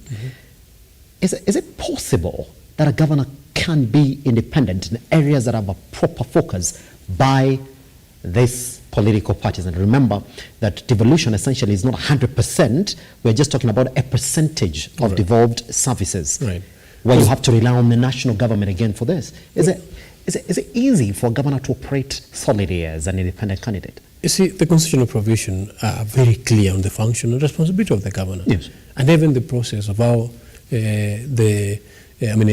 responsibilities of the county government needs to be delivered, and the responsibility of the county assemblies. And moments also when politics plays, one needs to be competent enough to rise to the occasion and play politics also, and have political management. Like now you've just mentioned Nairobi. Nairobi County is a county where the governor did not have the majority. So how is he balancing? Because you've seen the cases where sometimes his model of balances is so extreme to a point that even his own personal parties, party members have issues. You've seen them going out and making noise as trying to remove him in matters like that. But since he's playing correctly with the numbers, you've not seen their things escalate beyond county management. And those are things that also an independent candidate should have. I've known, okay, I've gone in as an independent candidate, set up precedent. What do I need to do? How do I align myself with, in this case, you've seen once you're in office, you can align yourself with majority, and it doesn't mean that you're in coalition. I've seen opposition MPs working with the government, visiting the state house, or people working in alliance. So to me, I think the ball is still on our court to make sure that she operates professionally, and even if she's given this other opportunity again, if she does not manage it well, the same thing will be recurring, and it will be similar vicious circles, and the people who will be suffering will be the citizen of Meru, who deserve a good service. So I think she needs to invest in political management, and she needs to do more on consultation, in especially a special case where you are independent candidate, and you're dealing with the parties who have majority in the assembly. How do I manage this? And there are so many ways. There are various precedents of how people have done it. But you can also come up with our own unique model. Not prayers, not naming roads after your husband, not personalizing these things. That has not helped. Let's look at another important question here, Juma, that we're looking at and wondering whether the voices of the people are essentially represented in this impeachment process. I mean, Meru residents had an option. They were presented with potential candidates for that gubernatorial seat. They chose Kawira Mwangaza overwhelmingly. According to them, she's delivering. They gave her that mandate. That's why if you look at the ratings that InfoTrack essentially presented to the residents, they essentially rated Kawira Mwangaza as the top performing governor in the country, among the top performing governors in the country. So when you have that scenario, and look at the law, that indeed, in the event that Kawira Mwangaza is impeached, guess who takes over? It is the deputy governor who takes over for the rest of that term that is left in office. And does that guarantee these other parties the right that they can now take over the governorship? You see, that's why I'm saying it's a self-defeating process. Yes. Because and is that what the people of Meru County want? Do they want the deputy governor as the governor? Well, now those are the questions, because when they gave the mandate, definitely, well, when they give them the mandate, they give the two of them. Yes. So any of them can suffice, because the constitution was clear regarding the mandate they gave them. And of course, the question should be, if this office that we gave you mandate to serve in is incompetent and you're going home, are you capable enough to continue? Those are the constitutional gray areas, because actually impeachment should have sent home both the governor and the deputy if it was a fair process. And the other provisions should have been left for other circumstances, or probably loss of life or incapacitation. And I'm thinking when it comes to litigations, issues like this, then it should have been the entire office being dismantled. But there's that constitutional provision that the deputy should take over and run. But if the deputy, who is also still independent, continue, are we going to be treated the same scenario? What will we be subjecting the entire county on? So these are the things that one need to, and then the leader should be able to portray this picture. Draw the diagram down there clearly, such that let people see the decision that we need to make. Even MCAs will be well informed before they think with their own, feelings, instead of being more objective. But I want to put you to a question that the majority of the governors gave the current COG, that is Anwai Guru, when she took over that particular position for the second round. She's now going in for the second term.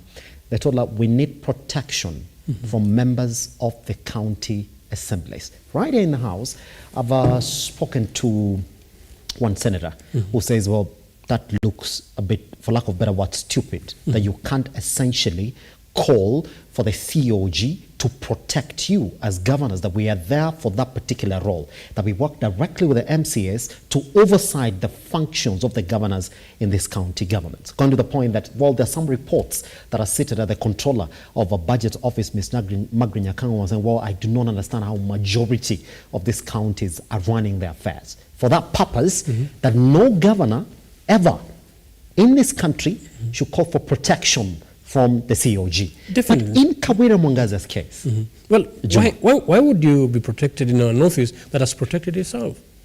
How the county assembly functions, because we have a member of ward reps, and of course we have its own assembly, and we have the executive, which is led by the governor and his cabinet, who should be implementing the policies that are developed and the budget that are developed by the assembly, in assumption that these things actually capture in citizen participation, because ideally everything should be emanating from the people through the citizen participation.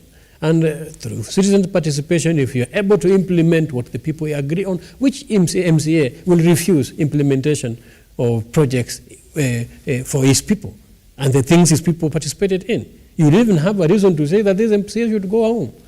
But when you invert how the constitutional provision and now want to turn into a demi-deity within the county governments and assume that no, this demi-deity needs a military or other political outfits to protect them, then I think that's where now the delusion may be probably rising from. But actually, if they follow the constitutional provision, then this institution can function flawlessly. That's it. And the citizen actually can enjoy the fruits of devolution. But that's where the next question comes from, Juma, in the sense that all these governors, by the way, stood with their manifestos. There's something that they promised the people of their counties, isn't it? Yes. But then, because we haven't been able to sort of separate the national government from the county government, now here is an independent governor who's coming to say, well, this is my manifesto, which was completely detached from some of the sub-manifestos that all the MCAs were running on when they were campaigning on these political parties. In fact, if you listen to majority of their campaigns, they will say, well, you see, what my party wants to do is A, B, C, D. That, we're going to bring it here. We're going to make sure that whatever it is they want to implement, which is majorly UDA, by the way, we're going to make sure that it happens right here in the county government. Now, here is an independent governor with a different manifesto, which is completely different from what the party manifesto were. Is it a hard sell to these MCAs? Because it's like they're reading from a completely different page, and they have to, because he is a governor that is not affiliated to any party, so you got to sing her song, whether you like it or not. You see, where there's a vision and where there's a manifesto, it becomes very easy. And actually, that's where also the transition authority comes in. Yes. When you help in harmonization of various visions and manifesto with already the existing, you transit so that there's a harmony and synchronization. And that's actually, as we turn right now, there's a lot of chaos in this country in terms of harmonization of development. Yes. You find every county is doing this. There's no them, and you see when there is order, accountability also become very easy. That's true. And you can say that this year we worked on education, and the infrastructure is done. We have sufficient schools, all the way to every county, and it becomes both a national vision and it becomes a county vision. And maybe say, next year we worked on health. There's sufficient infrastructure, there's sufficient provisions, and there's good food, And the third year, you said this time, we're working on development, industrialization, and then this is what, and then it becomes something that is harmonious. Of course, we say where there's no vision, people cast out, restrain, or people perish. Yes. And then the element of lack of vision and ignoring national institutions like now Transition Authority, because you should have been able to harmonize. And that's what I'm telling you, dear government as well. We had Vision 2030, though it has a lot of external hand on it, like is the world global goal. But we needed to also personalize and have our own Kenyan goal. Where should Kenya be in the next 10 years? Where should Kenya be in the next 30 years? And this now should inform the leaders that we put in the office, the leaders whom we vote. And actually, this will inform also even the voter sensitization. Yes. This is where we need to go. These are the things you need to look for. And no wonder you've been pushing for participation of the citizen in the democratic process by engaging them, by educating them, by letting them know where we need to go. How can we protect ourselves from external forces? You have cases where now people have turned this place into a consumer market, supermarket economy, where even the little produces that you're producing, you can't take them there.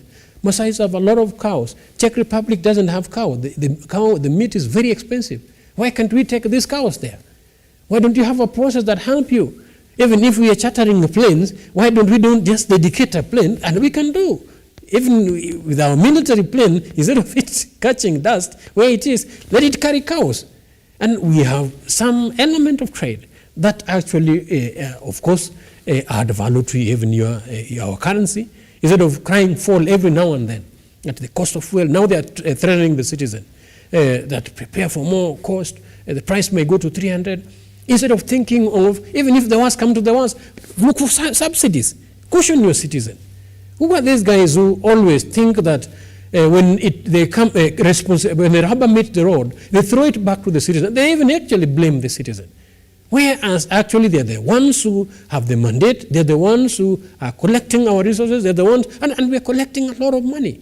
The money we are parting with, I tell you, even your transaction in your M-Pesa, these guys are checking your money right, left, and center. And this should mount up to delivery. Your own salary. Can you imagine 30% of your own salary? Why would you even tax somebody's wage? You should tax somebody's profit. The wage is a personal contract where I agree with you, I'm doing this service for you, and this is what I'm, and that's not taxable. That's my age, that's my right. Why would you even tax my wage? This double taxation, and those are the things we're talking about as Justice and Freedom Party, that Kenyan We must bring these guys to account and make sure that they answer, and if not, we get them out because they're operating illegally. Because when when they are required to act, they need to act. And if they start passing around blames the way they're doing blame games when they need to serve us, then we need to go back and understand our sovereignty and see how to exercise it. We can choose to exercise it directly. And as a party, we've been careful. You've not found us on those azimio things, neither have you found us in Kenya Kwanza things, because they are very quick to usurp a citizen's sovereignty and use them for their own personal gains and businesses.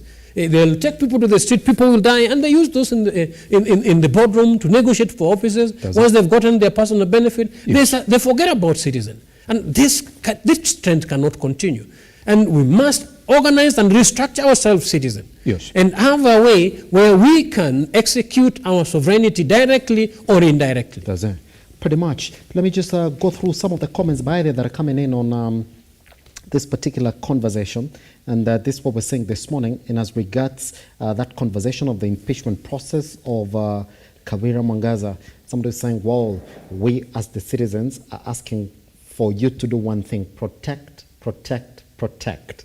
All right, this is one Brian Nakundi who's saying, well, I do not know where the voice of Meru County residents is in this conversation for impeachment. All right, James who's saying, maybe we need to change the law and say when a governor is impeached, we go back to the ballot, voter in again. That's what James is saying. All right, we continue this morning again to the next conversation that I've seen here on this. There's a very important comment here that you really have to try and act on. That why is the president quiet on the wars of Meru County? Why can he not intervene? Let's begin from there. Well, he'll always favor his party. Yes. His party lost. Yes. So what else do you want him to do?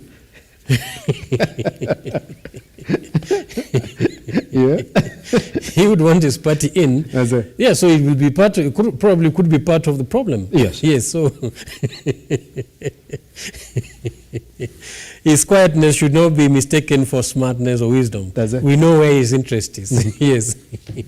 So we do know where his interest is, isn't it? Right. Good. When you look at how majority of the senators have voted, and I want to maybe as we get closer towards the end of this conversation, Juma, I mean, senators in the country. There's one time when we were talking about the finance bill, 2023, before it became an act. There were even questions as why they did not demand for that bill to be tabled in the Senate. Questions that are even seated at the courts right now as we speak. And even when it came to the issue of reducing the amount of money that was supposed to go to the county governments, they sort of voted in favor of what the National Treasury or the government, you would say, allegedly wanted them to do. Do you think it's easier now for somebody to see someone and say, hey guys, you see, this is a very contentious issue, please vote towards this direction? Is that what we're going to see? One thing we know, and actually it's very clear that, in the public knowledge, that our institutions are not, especially the parliament, our legislative assembly are not independent. They are under executive capture, and that can play.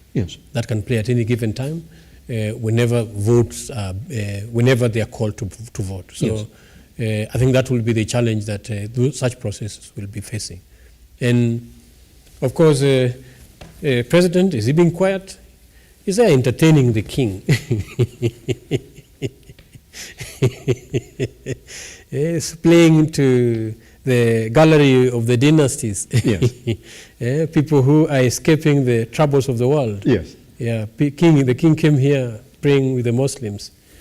We are at a time when the Muslims actually are wondering whether they are united, whether they have muscle to support and stand for themselves, like what is the case scenario in Palestine.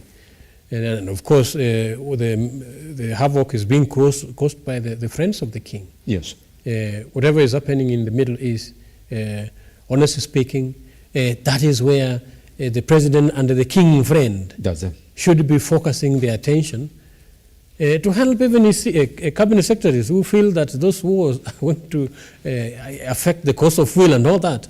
But then they're here partying and dancing and drinking and then pretending to be friends of the Muslims, whereas the actual true friends of the Islamic community right now should have spoken out. Actually, if possible, send arms to stop the decimation that is happening in Gaza. Look at the piles of bodies. Now the Palestinians are piling their children who have been killed. It's even a psychological trauma to the Israeli army themselves. So I believe that's where probably a proper focus would have been aligned to. Yes. But here we are with the domestic issues and then the entertaining foreign entities whose interest actually we've always known. If this one is gone, tomorrow you'll hear Bill Gates is here, another GMO is approved. Here is the other day is affirmed digital ID, where injectables are injected in the little babies. And once injected in the little babies, you see, technology is good, but the ethics around the infrastructure of technology are what people have not addressed. And if you can't control the infrastructure, then you should not be rash to embrace anything that is thrown to you as a result or an easy way out. The person who is controlling the infrastructure, like there was a documentary on AI. Remember, it's a case in Europe where AI job interviews, privileged white males, and all the white females and all the blacks were rejected by the interview. There's another scenario in China where security system, AI security system, always balkanize all the blacks as the security threat, such that the police are always coming or responding to the alarm triggered by AI whenever a black person is seen. There are cases where actually the documentary person demonstrated that there are certain offices that you're locked out by AI if you are black. But the moment she wore a white mask, she was accepted in. So when you look at those racial prejudice, you understand. And when you look at also the value system around the persons who are controlling the infrastructure, then we cannot wholesomely just welcome anything that comes. And here is a case where some are even talking about issues that are able to affect and alter genetical makeup of an individual, the things that are able to affect your mood swing. They can make you go rowdy, they can make you remain numb and quiet, like a cow, such that even if he does whatever, you cannot do anything. So all these things, if they are left at the hands of the persons who actually we have no faith in, we've known the whites have never had any good intention for this geographical location. They've campaigned for population reduction. And then those voices are still on our face. And a whole president who has a team of cabinet secretaries and advisors can wholesomely accept things that you know actually are detrimental in the long run to your own people. I think those are gross measures that actually, if you're even in preaching Mwangaza, we should have begun with State House. We should have begun with RUTO, because the effect of GMO is very detrimental to your genetical makeup. It is actually a health hazard. It's causing sicknesses. And yes, it's telling you eat. But the place where you're eating is not a place that requires that to be done. It's a place where if you get little water and plant whichever seed, by protecting our regional seeds, our indigenous species, they've just declared that they're going to plant trees. I would even be asking, which type of trees are you going to plant? They will be easy to plant anything that Muzungu give them. What's wrong with these individuals? At what point did they leave or abdicate their sovereignty? There are people who are white inside, such that anything white, to them they think that is anything good. Yet our grandfathers will tell them the only good thing from a white person is the white milk. Instead of thinking critically, these guys are always selling us out. And these are the challenges of persons who think with their stomach instead of thinking around the interest of the citizens. So we must have certain prejudice. We must have certain pride. This geographical location require men and women who are able to stand, who are able to be accounted when the matter, they are matter. But in our case, every deal that is signed is a deal that is actually eroding the gains of this geographical location. How can we continue being sold out at the expense of somebody's tips and commissions? For real, individuals like these are treasoners, and they should be dealt with, not actually the way we are entertaining them and looking the other way with the destruction that are causing us and the political PR. They're dishonest. They're lying to Kenyans. Truth needs to come out. Pretty much.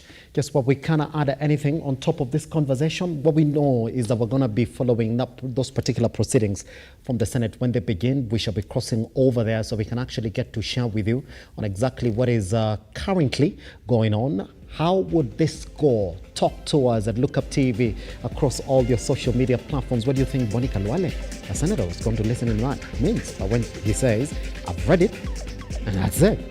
Guess what? We'll be looking at it tomorrow as well as we wait for the fate of one Kawira Mwangaza, the Meru County governor, who's facing a second impeachment bid. Take a sunny breather. Once we come back, I'll be telling you exactly what you need to do to avoid drowning in all the scenarios. Now that we do have what we were told not to call El Nino, just heavy rains across the country. Juma, thank you very much for coming by, man. Always appreciate it.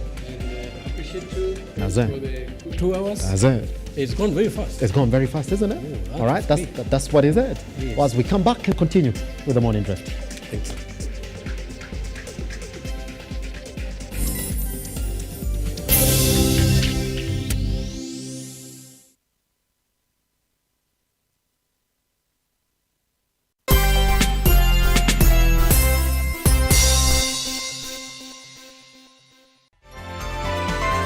Infinity Industrial Park is one of the largest private industrial parks located along Eastern Bypass, Nairobi, which provides modern infrastructure for smooth operations for industries and business enterprises. Infinity Industrial Park offers world-class amenities and facilities with wide roads, a police station, a power substation, fire station, public transport stage, hospital, and shopping mall. In addition, Infinity Industrial Park also offers CCTV cameras, 24-hour private armed security patrol, sewer, water, fiber optic cable, and 3-phase power connection, added to public utility, canteen, and dining areas. Sail on the golden opportunity to invest in Infinity Industrial Park fully serviced warehouses at a special price of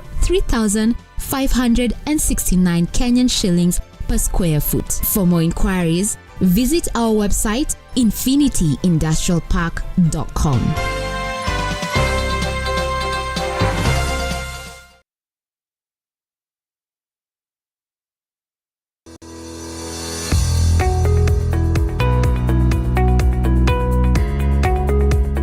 Looking for an office space? 4th Avenue Towers is a professionally designed 25-story executive office that is conveniently located at the heart of the medical and legal services square within community area. The office is easily accessible from both Valley Road and Ngong Road.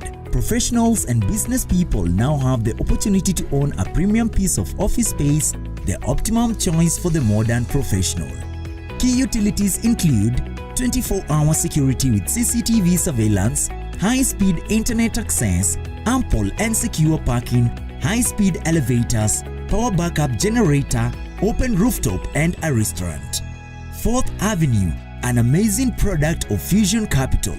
Fusion Capital, rooted in the African growth story.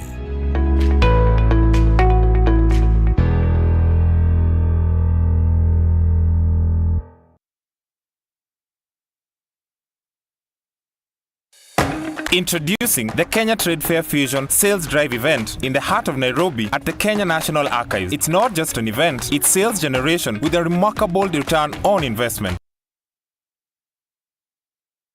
Get ready to let your booth do the talking as you study new market trends with lots of entertainment featuring traditional live bands, DJs, and artists. For vendor registration, call 0724 715 334 or 0713 907 584 or 0723 861 173.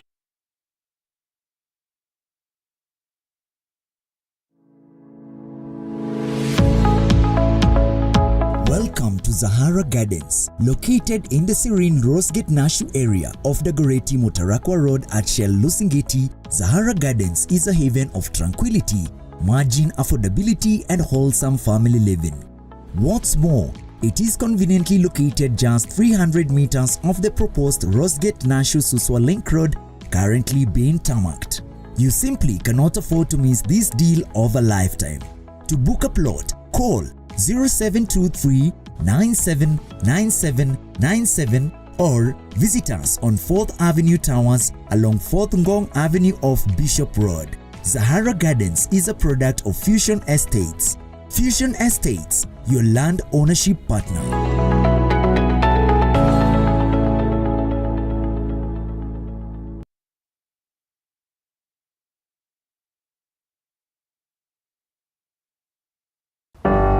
The story we're telling today is a story of passion in practice that grows into business. We have partnered with the Youth Fund, talk to as many youth as possible and work with them, hold their hand. It is an expose of captains who have decided to take on challenges in different sectors and industries within the country. My mentors had also not started as CEOs. They grew up and they showed me how they grew in the organizations. So that's what motivated me to actually do international business. And it was a good experience. As an individual, support in bridging the care gap, part of me also to offer a solution. I want to leave this world a better place than I found it. This is the Captain's Arena. My name is Simba Elijah Charles Kiage.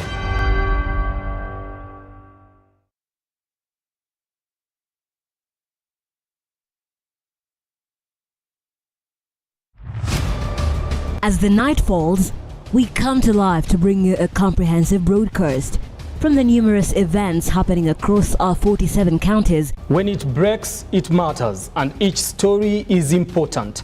If it's Thursday, join me, Nancy Lima, and my able panelists as we break down the law jargons and analyze the Constitution in a way only you can understand. The news cycle never stops, neither does time. We cover each and every sector and present to you factual and accurate occurrences. This is where facts win the day. Join me, Nancy Lima, Ian Keitani, Tuesday, every Wednesday, Thursday, as from 9 p.m. on The Insight, only on Lookuptv.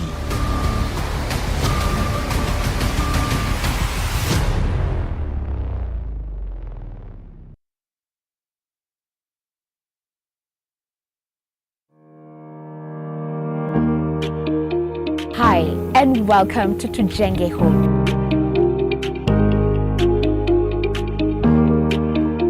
Your number one show when it comes to all things architecture, real estate, property development, interior design. You get it right here on Tujenge Home. When the food is ready. You want to serve them? Dinner is served. Yeah. Let's go. Let's go.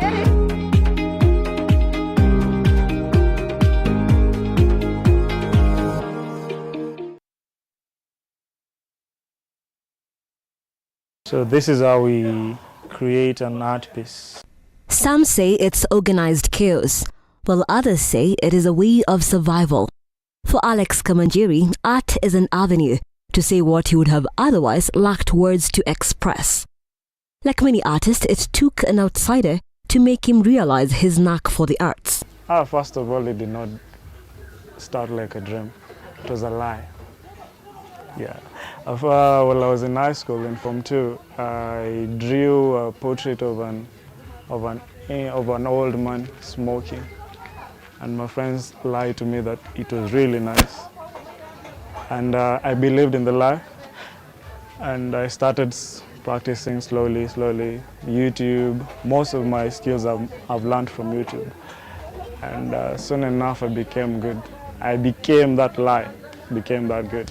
In line with the legendary 10,000 hours rule, Alex says he has put in the work and is certainly on his way to achieve true expertise. He reminisces proudly the first time he earned from this trade. Okay, yeah, it was a portrait of an old madam. Yeah, she wanted me to draw her. Then I remember it was a small A3 size piece. Yeah, it was really nice. It was a really high pressure because once you're used to drawing just for yourself and you're being given a commission for the first time, there's a lot of pressure in your head. Not because you're good, because you think you want to put your best into it. So. At the sound of art, many people think of a drawing, but rarely do we think of beads on an art piece. I used to do portraits, a lot of portraits using pencil. And in the gallery that I exhibit, I saw a piece by a lady called Christine Okumba. I've never met her. I would love to meet her one day. It was a mixed media art. It was a kitenge and some beads. Yeah, if I'm right, yeah. So some triangular abstract work. And an idea popped up. Oh, why don't I mix these beads and the portraits that I make? Let me try out. And then I tried out, and the response from my friends and the people who love my work are like, yeah, you should try this more. Wood, glue, beads, pencils, just to name a few of the tools required. The process can be demanding. It depends with the size and also the size of the beads that you're using. Yeah, and also the intricacies, because there are some more detailed artworks than others. When swamped with work, Alex retreats because time is an essential part of the craft. And we start by sketching the piece. And this piece is already sketched and it's already painted. So the reason as to why we paint before is because the beads has holes. And the holes, if the background is different from the image, it will create a different effect. So you have to paint the background first. And let's do a part that we've already painted. Where do we? Okay, let's start by this part here. So you start by placing the wood glue. We use wood glue because it's on plywood. Make sure it does not spread.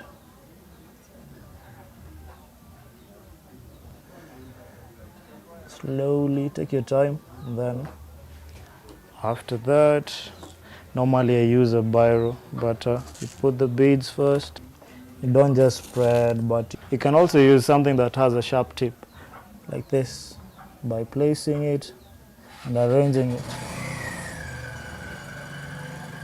slowly. First you start with the edges, move them slowly.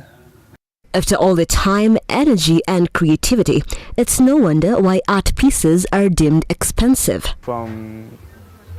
I'm doing my own project. Most of the time it might be more expensive because it's my own project. But there's some images that I just create that I sell at a reasonable price, depending on the size and the intricacies, the details and stuff. For example, the A3s, most of the time they range between 5 to 12K. So the A3s, this one's, this is an A3. And as we go up, the money goes up. With art galleries steadily becoming popular around Nairobi, this 21-year-old artist is keen on penetrating the market. Currently, I'm exhibiting at a gallery in Karen, Waterfront Mall. It's called the Gallery. And on Saturdays, I take my works to a market. It's called Organic Farmers Market. Yeah, it's also in Karen, around Karen area, Marula Lane. That's where currently I'm getting most of my sales, the gallery and the market. But also I get from people from IG, from the net. They They reach out if they want portraits or if they like what I've posted and they want to buy, they also contact me there. For 2 years now in the beaded art world, his inspiration comes from everyday life experiences, emotions, and the power of observation. Sometimes it comes in words, sometimes it comes in images. So I have to write things down. I have a diary where I write my ideas from. As an artist, Alex hopes the pieces he makes will capture a moment in time. But many times, the complexities that exist within the art world are a handful. I can say it's a risk to some extent, because you never know. You never know if you're going to earn from it or not.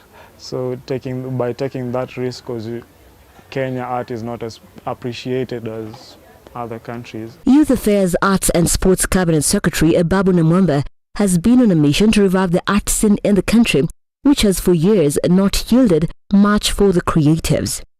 For Alex, the culture should be inculcated in our everyday life. Just let the artist be.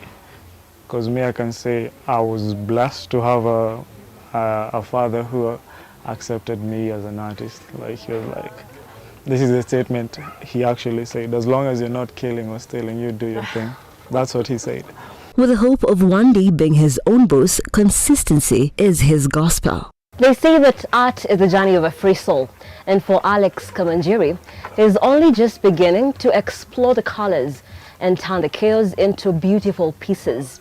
Nancy Nalima, Lookuptv, Kuwinda Karen, Nairobi.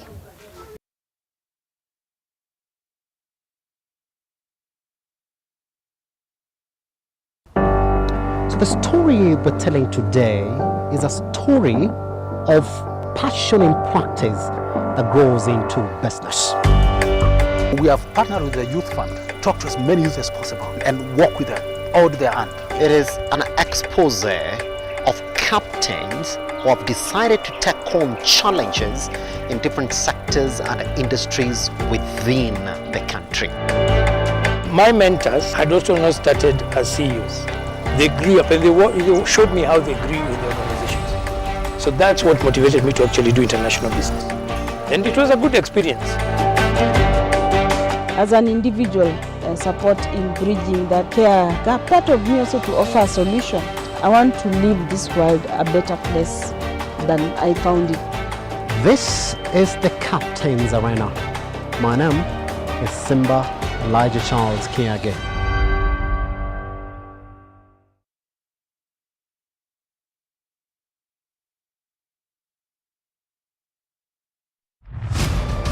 As the night falls, we come to life to bring you a comprehensive broadcast from the numerous events happening across our 47 counties. When it breaks, it matters, and each story is important. If it's Thursday, join me, Nancy Nalima, and my able panelists as we break down the law jargons and analyze the Constitution in a way only you can understand. The news cycle never stops, neither does time. We cover each and every sector and present to you factual and accurate occurrences. This is where facts win the day. Join me, Nancy Nalima, Ian Keitani, Tuesday, every Wednesday, Thursday, as from 9 p.m. on The Insight, only on Lookuptv.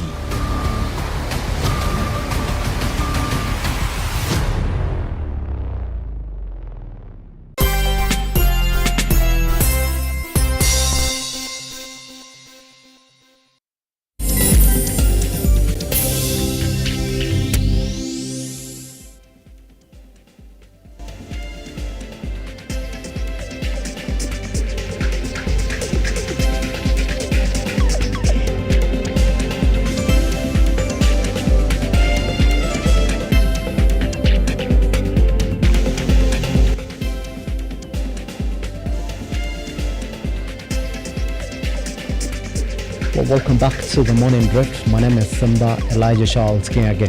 Let's talk about exactly what's happening in the country. If you have essentially seen, by the way, that we've been having in a news segment, floods watch in the country. Now, if you're in the capital of Kenya, that is Nairobi, then you have already seen that since yesterday up at around 7:30 p.m. to today in the morning, that is around 6 a.m., it was raining continuously. Now, already, what is happening around social media and also in our news outlets is us covering stories where essentially people have drowned or swept away by floods. That's what we've seen. It's a wash to the point that we are calling it the floods watch, in the sense of they're funny videos, and I'm calling them funny for lack of a better word, because the befitting word would be unfortunate videos of people playing with their lives, essentially just testing waters in literal terms. And we've seen what the end product has been. So it's therefore fitting for us to have this particular conversation this morning on how to stop from drowning, or how to essentially help somebody who is drowning. That's one very important conversation. Now, for those people who have been wondering exactly how to go about it, take out your pens and papers. It is time for you to go into a lesson, and you can see exactly how we are set here on the table. Let me then introduce the guest who's joining us this morning. We're joined by Florence Odhiambo, who is essentially from St. John Ambulance, who's going to talk to us about first aid, but most importantly, how to save someone from drowning. Very, very important. I keep on saying that these are the skills that any other person needs to have, and you might think that this topic is not for you until you are faced with that situation.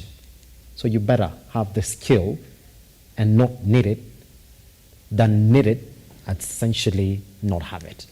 And by the way, this session is paid for, so you're very lucky to have it here for free. Florence, how are you doing? I'm doing great, thank Happy you so to have you around. Welcome back. Thank you. Who thought we'll be here talking about drowning? I don't know.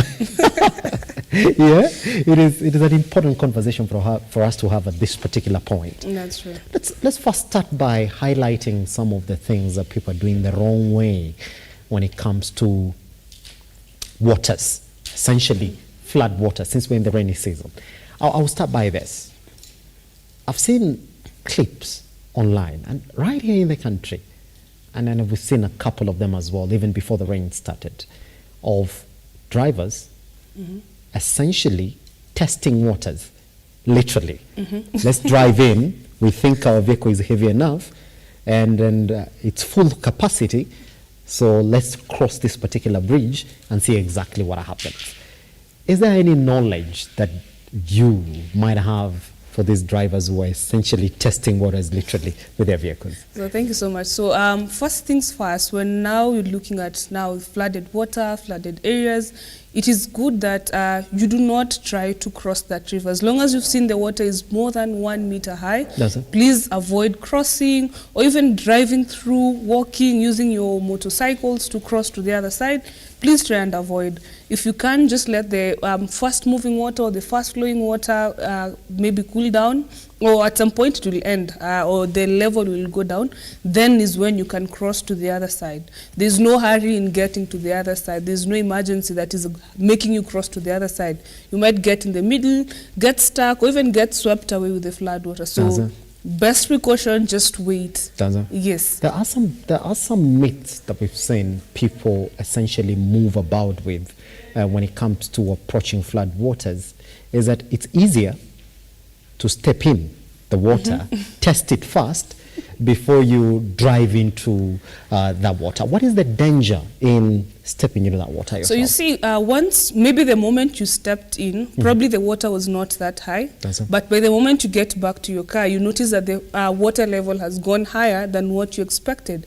Then maybe when you get to the middle, something like a heavy debris might come, knock off your car, or even the current of the water might just start going, flowing faster, then can even wash away your car. I think we've seen that in videos where a car is just moving, then it gets in the middle, something just happens, it turns and goes to the other direction, or it even sinks. Probably there's a pitch or there's a ditch on that other side. You find that you are falling into that ditch again. So you're one, endangering your life, then two, we might even lose you in that process. Yeah. And we've seen, by the way, we're talking about this thinking that you're not speaking to a lot of people. There are a lot of people who go like, hey, we have to cross because we gotta get to work. You know, we gotta go over the other side. So you're saying it's not that important. Do not test it. Do not test it. Just if you have to call your boss, tell them, even take videos and show them this is the current situation. You need to save your life first. Remember, your life is a first priority as well. Yes. So I don't think there's that need or there's that rush to get to the other side if the roads are flooded or if there's just flood water around where you're going to cross. That is not important. You can do then take a video, by the way. Do not die for the sake of going to work, isn't it? Yes, that's true. Pretty much. Let's start with the basics this morning, and we're going to see exactly, we're going to come to this as well, the different levels of drowning, and we want to understand them. First, let's start then by you're in a car. It's the basic skills and knowledge the majority of people do not have. In some unfortunate scenario where you've decided to test the waters, and then here you are in the middle of these waters in your car. Florence, what is the first, what should be my first reaction? So I know that might sound a bit tricky for someone, especially people who may not be able to know how to swim. Well, anyone can drown, even the best swimmers drown. Yes. So if at all you're caught in that situation, try and save yourself as much as you can. If it's putting on your seatbelt or even lowering the windows, rolling down the windows and trying to see if you can get out as fast as you can, I think that would be the best thing that you can do. Try and stay floated or hold on to something so that you can stay in one particular position. I'm so sure help will come because this flooding water is coming or running from somewhere, and there's someone who's just watching, and you might be rescued. I think we've seen a clip of a video where someone was rescued using the choppers. So it's very possible that you'll be rescued. So one, avoid panicking, because the moment you start panicking, you notice now when you're looking at drowning, the moment you start panicking is when you start now taking in water, and in a few minutes you find your whole body is in distress, you cannot even move, then you drown. Yes. That's it. So do not panic, isn't it? That's the first thing. I should have started by asking, is it important for people to learn swimming, since we're having this particular conversation about drowning? Is it important? Is swimming a life skill? Do you consider it a life skill? Well, to some extent, it is a life skill, because you see, you never know what's coming. I think at some point it's a life skill. That's it. Yes. You got to learn how to swim. So if you have that chance, please go for Yes, definitely go for it. Yeah. Yes. If you get that time and that chance, isn't it? That's Pretty true. much. Good. Now, let's move then from this cautionary conversation to the basics now. You've run into somebody who's drowning. And I know we have this samples here that we're going to use this morning just to see exactly how we can help them. What is my first reaction? I've got somebody who has drowned, and I've, in one way or another, helped pull them out of those waters. What should be my first step after I pull them out? So even before pulling them out, one thing that you should note is you yourself as the rescuer, try as much as possible not to get into the water. Let it be the last resort. So what you can do at first, you'll notice someone is trying to gasp or call to indicate that they are drowning. So try and throw to them, or throw them something that they can reach, grab it, and then you pull them offshore. So not unless someone is floating on water, they've drowned, now they're just floating on water, and you cannot throw something to them so that they can pull themselves out, then that is the last resort where you're saying it is when you go inside the water. Now, we are saying do not go into the water when someone is still in that distress, because the moment you may get in, they might grab you, and what happens next? The both of you could be drowning in that water. So getting into the water should be your last resort. So throw something, let them grab on it. If it's a rope, if it's a buoyant, the floaters, that is, throw it to them, let them grab it, then pull them to the offshore. You're saying that the reaction is not to get to them? Yes. First reaction should not be you yourself going into that water. Because there might be, I remember I've just said you might get there. Try to hold that person. In as much as you're a best swimmer or you're a good swimmer, when you try to hold on to them, they might grab you maybe in a way that might be too strong, if I can say it like that. Then you end up, both of you are drowning in that water. So we're saying just try and avoid that. So throw a flotation, let them grab onto it, then pull them offshore. So entering into the pool or entering into the water should be your last resort. Even for professional swimmers? Yes, even for professional swimmers. Watching you this morning, isn't it? Yes. Getting into the water should be your last resort, especially if the person is still talking or still trying to shout for help. Does it? Yes, yes. Pretty much. And then They've grabbed on it. You've pulled them out successfully. Next course of action. So now, it's either this person is going to have a lot of water in their stomach, so what you can do, ask them to try and cough. If they're still conscious, ask them to try and cough so that that water can come out.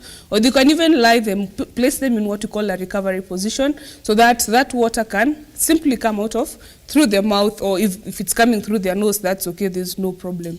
But now our case scenario is where you're having someone who was unconscious, they drown and they're now floating on top of the water. Now, this is when you, the first aider, or you, the rescuer, will go into the water, pull that person out, then now you begin what you call the CPR, or the cardiopulmonary resuscitation. Yes. So now this is where we're going to, we want to remove that water from the stomach that is blocking their airway, probably impeding them from breathing. So we want to remove that water so that they can start breathing.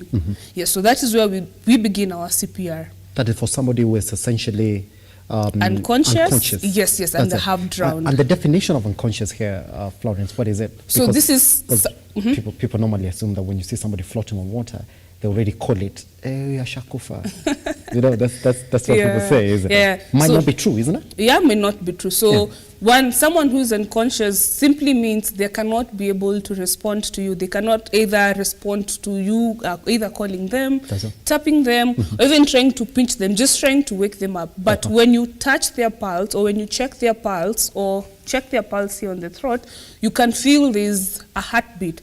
Could be probably weak, but there's something that is beating. So that person has not died. That person is just unconscious. Yes. In scenarios where you have unconscious people, because of drowning, how long do I have? So you try as fast as you can to start removing this water from the stomach.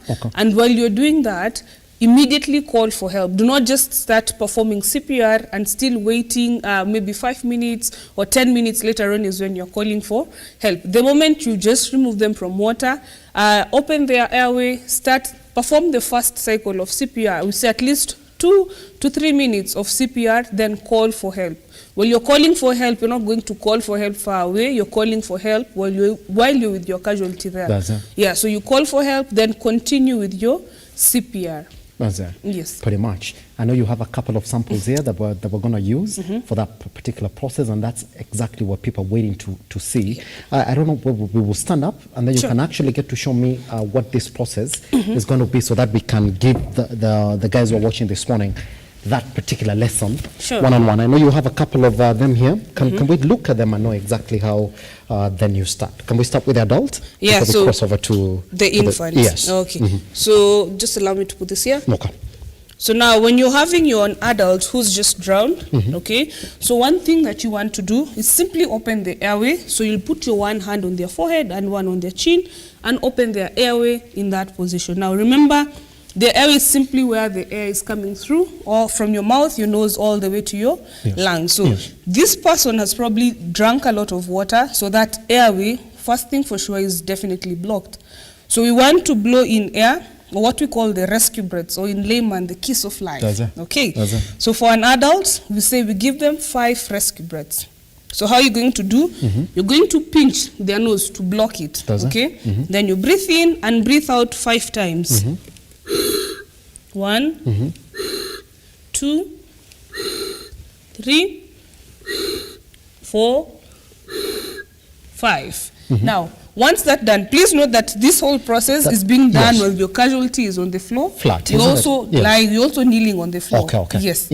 So once that is done, once you've given the 5 rescue breaths, you're going to place your hand at the center of the chest. Okay? During this process, are you still holding? So now, when you call for help, someone can help you to hold it, or you can simply just hold it like that, then proceed to do your CPR. If you notice the head is blocking, what you can do, simply turn it back and continue with your CPR, or the chest compressions now. That's it? Yes. So what is this going to help for, essentially, for somebody who has a lot of water in their system? So now, the process of pumping your chest like that, you're trying to bring in or incorporate air, then it's going to act as a pressure to eliminate the water that this person has already swallowed. So once you start the pressing, you'll notice either water is coming out through the mouth. So if you notice that, we say you turn your casualty, tilt their head on one side so that that water can come out. Yes. Once it's completely out, return them to their, in this position again, confirm if there's circulation and confirm if they've started breathing again. That's that. Yes. I've got a lot of questions on this, but just Sure. it's gotta be a small process that, so that a couple of guys can get to understand. You see, the main aim of doing this, because I've done CPR with you, where essentially somebody is completely unconscious. The aim of this process here, the CPR, is to essentially get that water out. So, are you saying that in a case where somebody is drowned or drowning, that you don't stop until you see that water come out? So when that water comes out, then it shows it's clearing the airway. Okay. So another thing, probably this person could not be breathing if their airway is blocked. It's blocked, yes. Yes, so we want them to start breathing. It's that water that could be even blocking the airway and all that. Yes. So we want to eliminate that water so that this person can even start breathing and remove that water from their system. Okay, it's not essentially that all the water will come out. Probably what is just blocking will come out. Okay. Immediately they start breathing. We still insist that you take them to hospital for further assessment. Pretty much. Majority of people are going to tell you where I get my knowledge from. I've watched a lot of movies and I've seen all of them have the same script. Somebody drowned and then they got unconscious and then they got saved and then the CPR and the kiss of life essentially happened. And at the moment where they gave them the CPR and they coughed out that water, then they stopped the process. Is that it? Like once they cough out that water and sort of regain their consciousness, so stop the process? Yes, once someone has regained their consciousness, there's no need to continue with CPR because CPR essentially is for someone who is not breathing. So the moment that water has come out and you notice your casualty has started breathing, there's no need to continue with the CPR. So now that is why we are saying advise the casualty to go to hospital for further assessment. Yes. Yes. At what point do you turn them over? So once you notice water is coming out, remember you were doing the CPR while they were facing up, then you notice water is coming through their mouth. So you need to just turn them on one side so that this water can come out. Okay. Okay. Once everything has come out or once you're sure it stopped flowing, then return them to where they were. Then confirm if they've started breathing. And how do you do that? You simply put your finger near their nose. You're going to feel the warmness of their breath. If you cannot feel that, maybe you can look at the rising and falling of the chest just to confirm. Yes. If the water comes out and then you realize that the only thing that's coming out is the water, but these guys are not breathing, do you continue with the CPR? Yes. If the person has not started breathing, once the first water has come out and they're still not breathing, you continue with CPR so that you can clear that airway. At what point? I know we've gone to cases where essentially somebody is probably being hurt, not breathing, has completely got unconscious, and you've said continue with the process until help arrives. Yes. Is this the same case for somebody who's drowning as well? Yes. Continue the process until help arrives and then they go with them. Yes. Now, remember the key word here, you will continue with this process if they're still not breathing. Okay. If they're still not breathing. Once they start breathing, there's no need to continue with what? CPR. Just monitor them, let the help come, take them to hospital, then from there, the doctors will do their thing. Remember, you're just a first aider, you're just giving basic first aid care. Then the doctor will take up from there and continue their work. A lot of people have seen you breathe into your patient 5 times.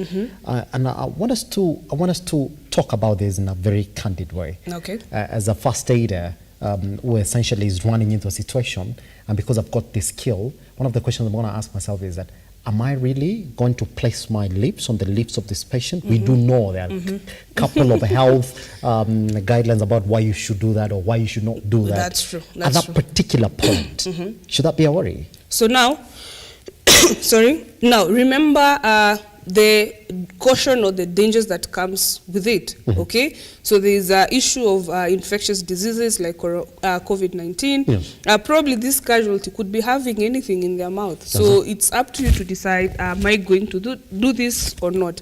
Alternatively, you can try and improvise using even a polythene bag, okay? Just get a small piece of paper, a polythene bag, take a small nip out of it, place it on their mouth, then you can blow air that way if you have to improvise. But if you have the resuscitation devices, then in the market there are resuscitation devices. In the first aid kit that we have, they have the resuscitation devices. So if you can have that with you, place it on their face, then proceed with your mouth to mouth or the artificial ventilation. I say that now. Pretty much. That's essentially the scenario that even comes with choking. Are you saying that? Because you might be in a house and when somebody's drinking water, they get choked and they go down unconscious. Is that exactly the process you're going to repeat as well if you're in a house as well? So now, when it comes to choking, the process becomes a bit different. You do not do CPR. You give what we call the Heimlich maneuver, where you're going to press the stomach and give the back. That is the question that I wanted to ask. How is it different? Because you've drowned here and you have a lot of water in your system, isn't it? Some people will say, well, that would be in a nutshell or in quotes choking by that water. Can I avoid the entire process of doing the CPR and all this, and then I go to the, what did you call it? The Heimlich maneuver, or the abdominal thrust. The abdominal thrust. So in now, this particular case, so they can take out that water. So now that one, maybe you could do it on someone who is not unconscious. Okay. So the CPR you're doing to someone who's unconscious, they're just lying on the ground or lying flat, not moving, they're not breathing. But now remember, we're talking about someone who just rescued from drowning. They are conscious. So what you can do, this is where you can do the Heimlich maneuver. Okay, you're going to press the stomach and try to see if that water will come out. But if they are unconscious lying on the ground, then that is where you'll do your CPR. Pretty much. Good. And that's the process for an adult. So do it until help arrives. Help arrives. Or when your casualty starts breathing, then there's no need to continue with the CPR. Just monitor them. Yes. Well, guys, I hope you're listening, because this is a very important process, and you might be running into a victim in your next stop, by the way, because the rains are pounding the parts of the country really heavy. It's a time for you then to go in and learn this particular process. Good. That's now, how different is the process from a baby now? So it's now, an infant. Before we go to the baby, so now I'll also use this as my child. So remember, there's an adult, there's a child, then you have an infant. So for an adult, you're saying once you're placing your hand, you'll use two hands to perform CPR. Now we have a child probably who's above 1 year. Question that I forgot. Question that I forgot just before we cross over. I'm sorry to cut you short. How many are you gonna do?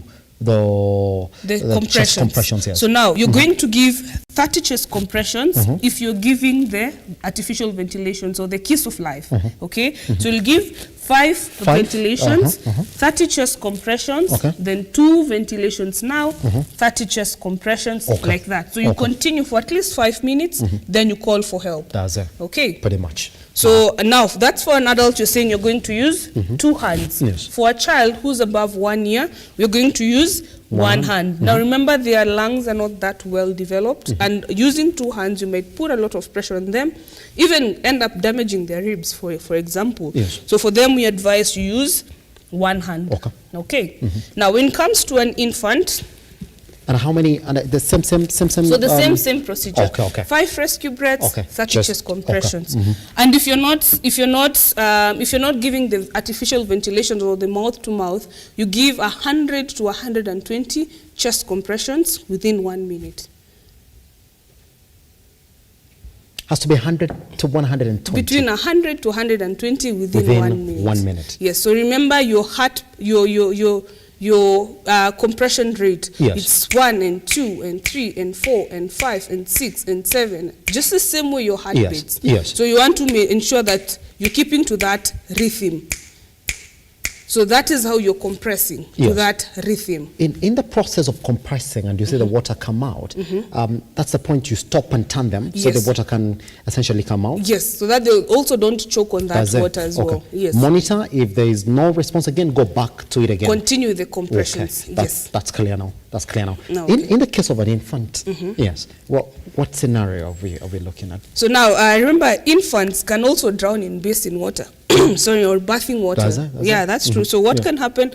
Same procedure. You start with 5 rescue breaths. Okay. So now, for infants, you will put your mouth both on their mouth and their nose. Remember, for an adult, we are blocking their nose, then blowing through their mouth. Yes. Okay. So now, when it comes to an infant, this is someone who's below 1 year. Okay. So you have to put your mouth near their nose. Remember, this time the baby is on the ground. Okay. So you will not place them on a table like what you're doing. So on the ground, again, you open the airway, and now the amount of air that you're blowing in is not the same as the one that you're using to blow in an adult. It's different. The lungs is not that well developed. It's just like a balloon.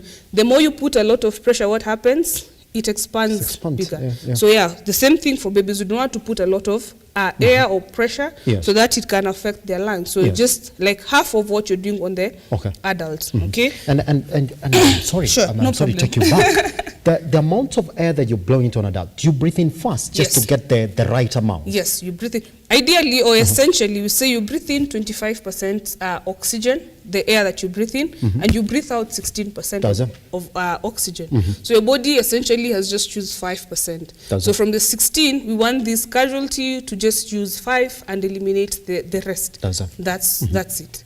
Yes. In that question, why do I have to place my mouth on both the nostrils and the mouth? So now we are saying the infants, you notice that their mouth and nose are normally close together. Yes. Okay, so unlike an adult whose nose is on this side and the mouth is on the other side, so an infant, you just place your mouth on their mouth and nose. If at all you feel like you cannot place it on their mouth, you simply shut their mouth or close their mouth and breathe in through their nose.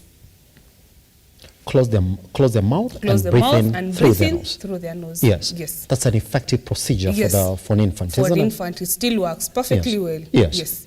And how do you regulate the amount of air that you're blowing into? So now you're saying we are taking half of what. Remember, for an adult, you're breathing in and breathing out. So this one is like you're breathing in and like a whistle, a small one.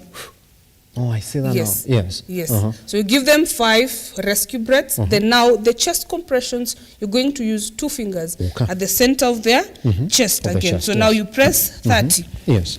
1 and 2 and 3 and 4 and 5 and 6 and 7 and 8 and 9 and 10, all the way to 30. Then give 2 rescue breaths again. So now we're starting with 5 initial rescue breaths. Then you give 30 chest compressions. Then 2 rescue breaths. 30 chest compressions, 2 rescue breaths, and 30. You continue like that. Yes. So when you get tired, we're saying you try and do at least 3 to 5 cycles. That is 3 to 5 minutes. When you get tired, remember you also get tired. It's not an easy it's a tedious process as well. So when you get tired or you're with someone and you want to exchange, you just exchange smoothly and they continue. After 2 minutes or after 3 minutes, you switch again. Yes. Until help arrives. Until help arrives. Now, I've seen, but again, I will tell you, there's majority of the people who have essentially not been faced with this particular situation of their babies drowning, get this kind of information from watching a lot of movies, and they might be done the wrong way. And even as I'm speaking right now, I've seen the majority of the reaction of the people who get themselves in these situations when it comes to the movies. They would turn the kid and even start gently hitting the back of their back, just close to the head, close to the shoulders here. At what point is that allowed in a drowning scenario? Now, remember, we're saying again, in drowning, you might be having 2 scenarios where one casualty is completely unconscious, okay, and then you have another case scenario where casualty is conscious. Probably it's just sips of water they've just started taking in, and now they start coughing. So that one we relate it more to choking. So for an infant, you'll turn them in this position, okay, while seated down, open the airway, and give them the back blows, okay? So you give them 5 back blows to see if that water will come out. I see that. Okay, and that is for a casualty of an infant who is conscious. So you're going to treat it as choking. Now remember, choking is simply a partial or complete obstruction of the airway. So this water could be obstructing the airway. That's it. Yes. That's the only time that you're allowed then to give them the back blows. To give the back blows. Only yes. when they are conscious. Only when they are conscious. So you treat yes. that as choking. That's it. Yes. Not drowning. Not drowning. Fantastic. Can I have a seat, Florence? Thank so you. we can come to the end of this particular conversation. Well, somebody is watching this and wondering, is there a course that I can come to St. John Ambulance and actually get to partake, so that I can actually be an expert in this? And how long is it going to take for me to learn this particular process? Okay, so we have classes that are happening on Monday to Friday every single week. Yeah. The first aid classes that one can come and enroll at. So the class that are 8 a.m. in the morning and probably will end at 4 p.m. in the evening, from Monday to Friday. At the end of the day or at the end of Friday, you'll be assessed.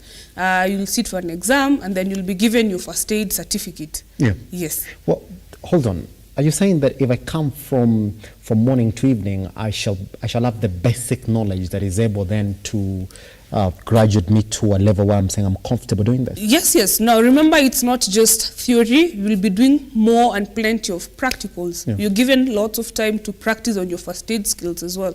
So that when you go outside, you're also confident in what you're going to do, or how you're going to probably help someone who's having any particular condition. Yes. Yes. Is what they say, that a skill is something that if you do not apply after some time, then the skill essentially escapes your body completely, isn't it? Is somebody that you trained back in 2019 and 4 years down the line, they've never met a drowning victim. Do they come for refresher courses? Yeah, well? there's a refresher class that happens on Mondays and Thursdays. So one can either choose to come for either of that. So if you're coming for the first time for a first aid class, or if you've done your first aid class more than 3 years ago, you're advised to do an initial class again, just to sit for a whole week for a class. But if you've done less than 2 years ago, you can come for a refresher either on Monday or on Thursday at our headquarters here in Nairobi, or even anywhere across the country. Yes. The questions that you're going to find in these classes that you're going to is people, number one, especially young mothers who are now have babies, or young families, sorry, for that matter, who've got infants in the house, or who've got their babies, and they're wondering, what are these areas that I need to protect in my house so that I don't run into scenarios where either my kids are choking, my babies are drowning? Do you offer those services? Like, could you go to a house and then say, well, we've looked at your house, and out of all these things, you need to eliminate 1, 2, 3, 4, 5 for kids to be better? Well, at times it's hard to, anything can be a hazard. Yes. Anything can be a hazard. So at times it's hard to tell that pinpoint this that exactly. Is, so yeah, it's hard. So, but what we have a life-saving course for babies and children, where nannies can also be trained. That's so true. It's not essentially just first aid at work. So even nannies can come and be trained on life-saving skills for babies and children. Yes. Yes. Also kids, do you have lessons for them around this particular area where they might also want to know when somebody is drowning, or when you're drowning, how you're supposed to act? Yes. So for kids, for those especially in primary school, we have programs for them. Now, here we'll not train them on a majority of things. We're just going to train them on the basic things that they might come across, or with their age, they are able to handle or deal with. Yes. For instance, CPR, it's very hard for a baby to perform effective and efficient CPR on an adult. So maybe on a fellow child, but not on an adult. But at least they'll have the basic skills and the basic knowledge on how to go about it. Yes. Or even how to deal with those scenarios once they appear in the environment. That's true. That's true. I want to ask you on a personal level. Awareness is also a skill that people really need to have, that I might know how to do CPR, but the awareness of the situation and how to react when that essentially is a case that I'm faced with, as somebody with that skill, is really that important. Case in point, is there a lesson for patience, awareness, reaction? Do you have that as in John? Because when it comes to first aid, has to be the awareness first that's going to save a victim. Okay, well, for us, we are skill-based, if I have to say, Yes. because at the end of the day, we still expect you to help someone to save a life and whatnot. Yes. So these are not jargons in the how do I put it? These are not jargons that are happening. So these are simple things that you can learn with practice again, not just having the skill and sitting on it. With practice, you can be better and you can be helping people out here. Yes. Yes. So it's not essentially something that I'm going to come in and then you try and gauge my awareness, my reaction times and all that. You know, funny enough, you're all first aiders in our own way. Yeah. Either you're just using the traditional methods of doing first aid, but you're all first aider. For instance, if you get cut right now, what would be your first reaction? Look for a way to stop the bleeding, isn't Exactly, it? that's first aid. So it's nothing big. Somebody will come and tell you that I'm afraid of blood, so can you teach me to get used to blood? I've seen people faint at the slightest note of blood. I've seen people faint at the slightest idea that they're going to get a needle into their body in the hospital. Yes. Is that a skill? Well, I don't know how I'd put it. I think that's just it. Yeah, that's just it, it's a bit difficult to say, oh, you'll train someone how to not be afraid of blood. Because you see, even the first aiders at some point, when they get trauma injuries, for instance, severe road traffic accident, you find that this first aid, after responding, they have to see someone to talk to. Probably what they saw is still traumatic to them. So at the end of the day, you also talk to someone after you've done your real life saving of life and whatnot. Yes. Pretty much. Let's then handle the other question that you're going to get oftentimes is just how to call St. John Ambulance. That I myself, I'm aware and I'm already offering first aid. How fast is your reaction? Especially, let's talk about Nairobi. That's where we are right now in the capital and the rest of the country. Can I call you at any time in case I've gone into a victim scenario? And majority of the people will say, well, you know, if you call these guys, and I'll tell you that it's a thing that is out there. And if you call these guys, they'll come over and they'll say, whoever called is the one who's responsible for this patient. Is that a thing? Well, just like when you go into a matatu and you board it, you are the one who's supposed to pay the the fare. That's it. So so our number is 24/7 operational, and once you call, the dispatcher on the other end will tell you what needs to be done and what not. But we respond to all emergencies, regardless of whoever is calling. Yes, pretty much. I would say your number. Which one is it? Oh, so our number is 0721 225 285. 0721-225-285. Yes. Or any other emergency, by the way, that you're going to get into, because as Florence is saying, you might not know. Today you'll walk outside here and the next person you're seeing is a victim, a drowning. So do not just stand there, by the way. Just jump in, help them. That's exactly what it means to have that particular skill. And she's saying that for any other person who wants to attend classes then for those particular drowning saving skills, you're going to be given those skills for free. Not for free. Wow, why am I saying for free? You're going to learn those skills, at a fee. Then after that, we'll see exactly how it goes. Florence, every time I talk to you, I've got so much to learn. Even right now, I feel like I've scratched the tip of the surface. It's only that I've been told we got to step out. Once we step out, then we'll be taking you live to the Senate, where the impeachment proceedings of Governor Karia Mwangaza, the one that we're speaking about this morning, are essentially going to begin shortly. Thank you very much, Florence. I'll call you back again. There's so much around first aid that we got to talk about. Goodbye. I'll see you tomorrow for another section.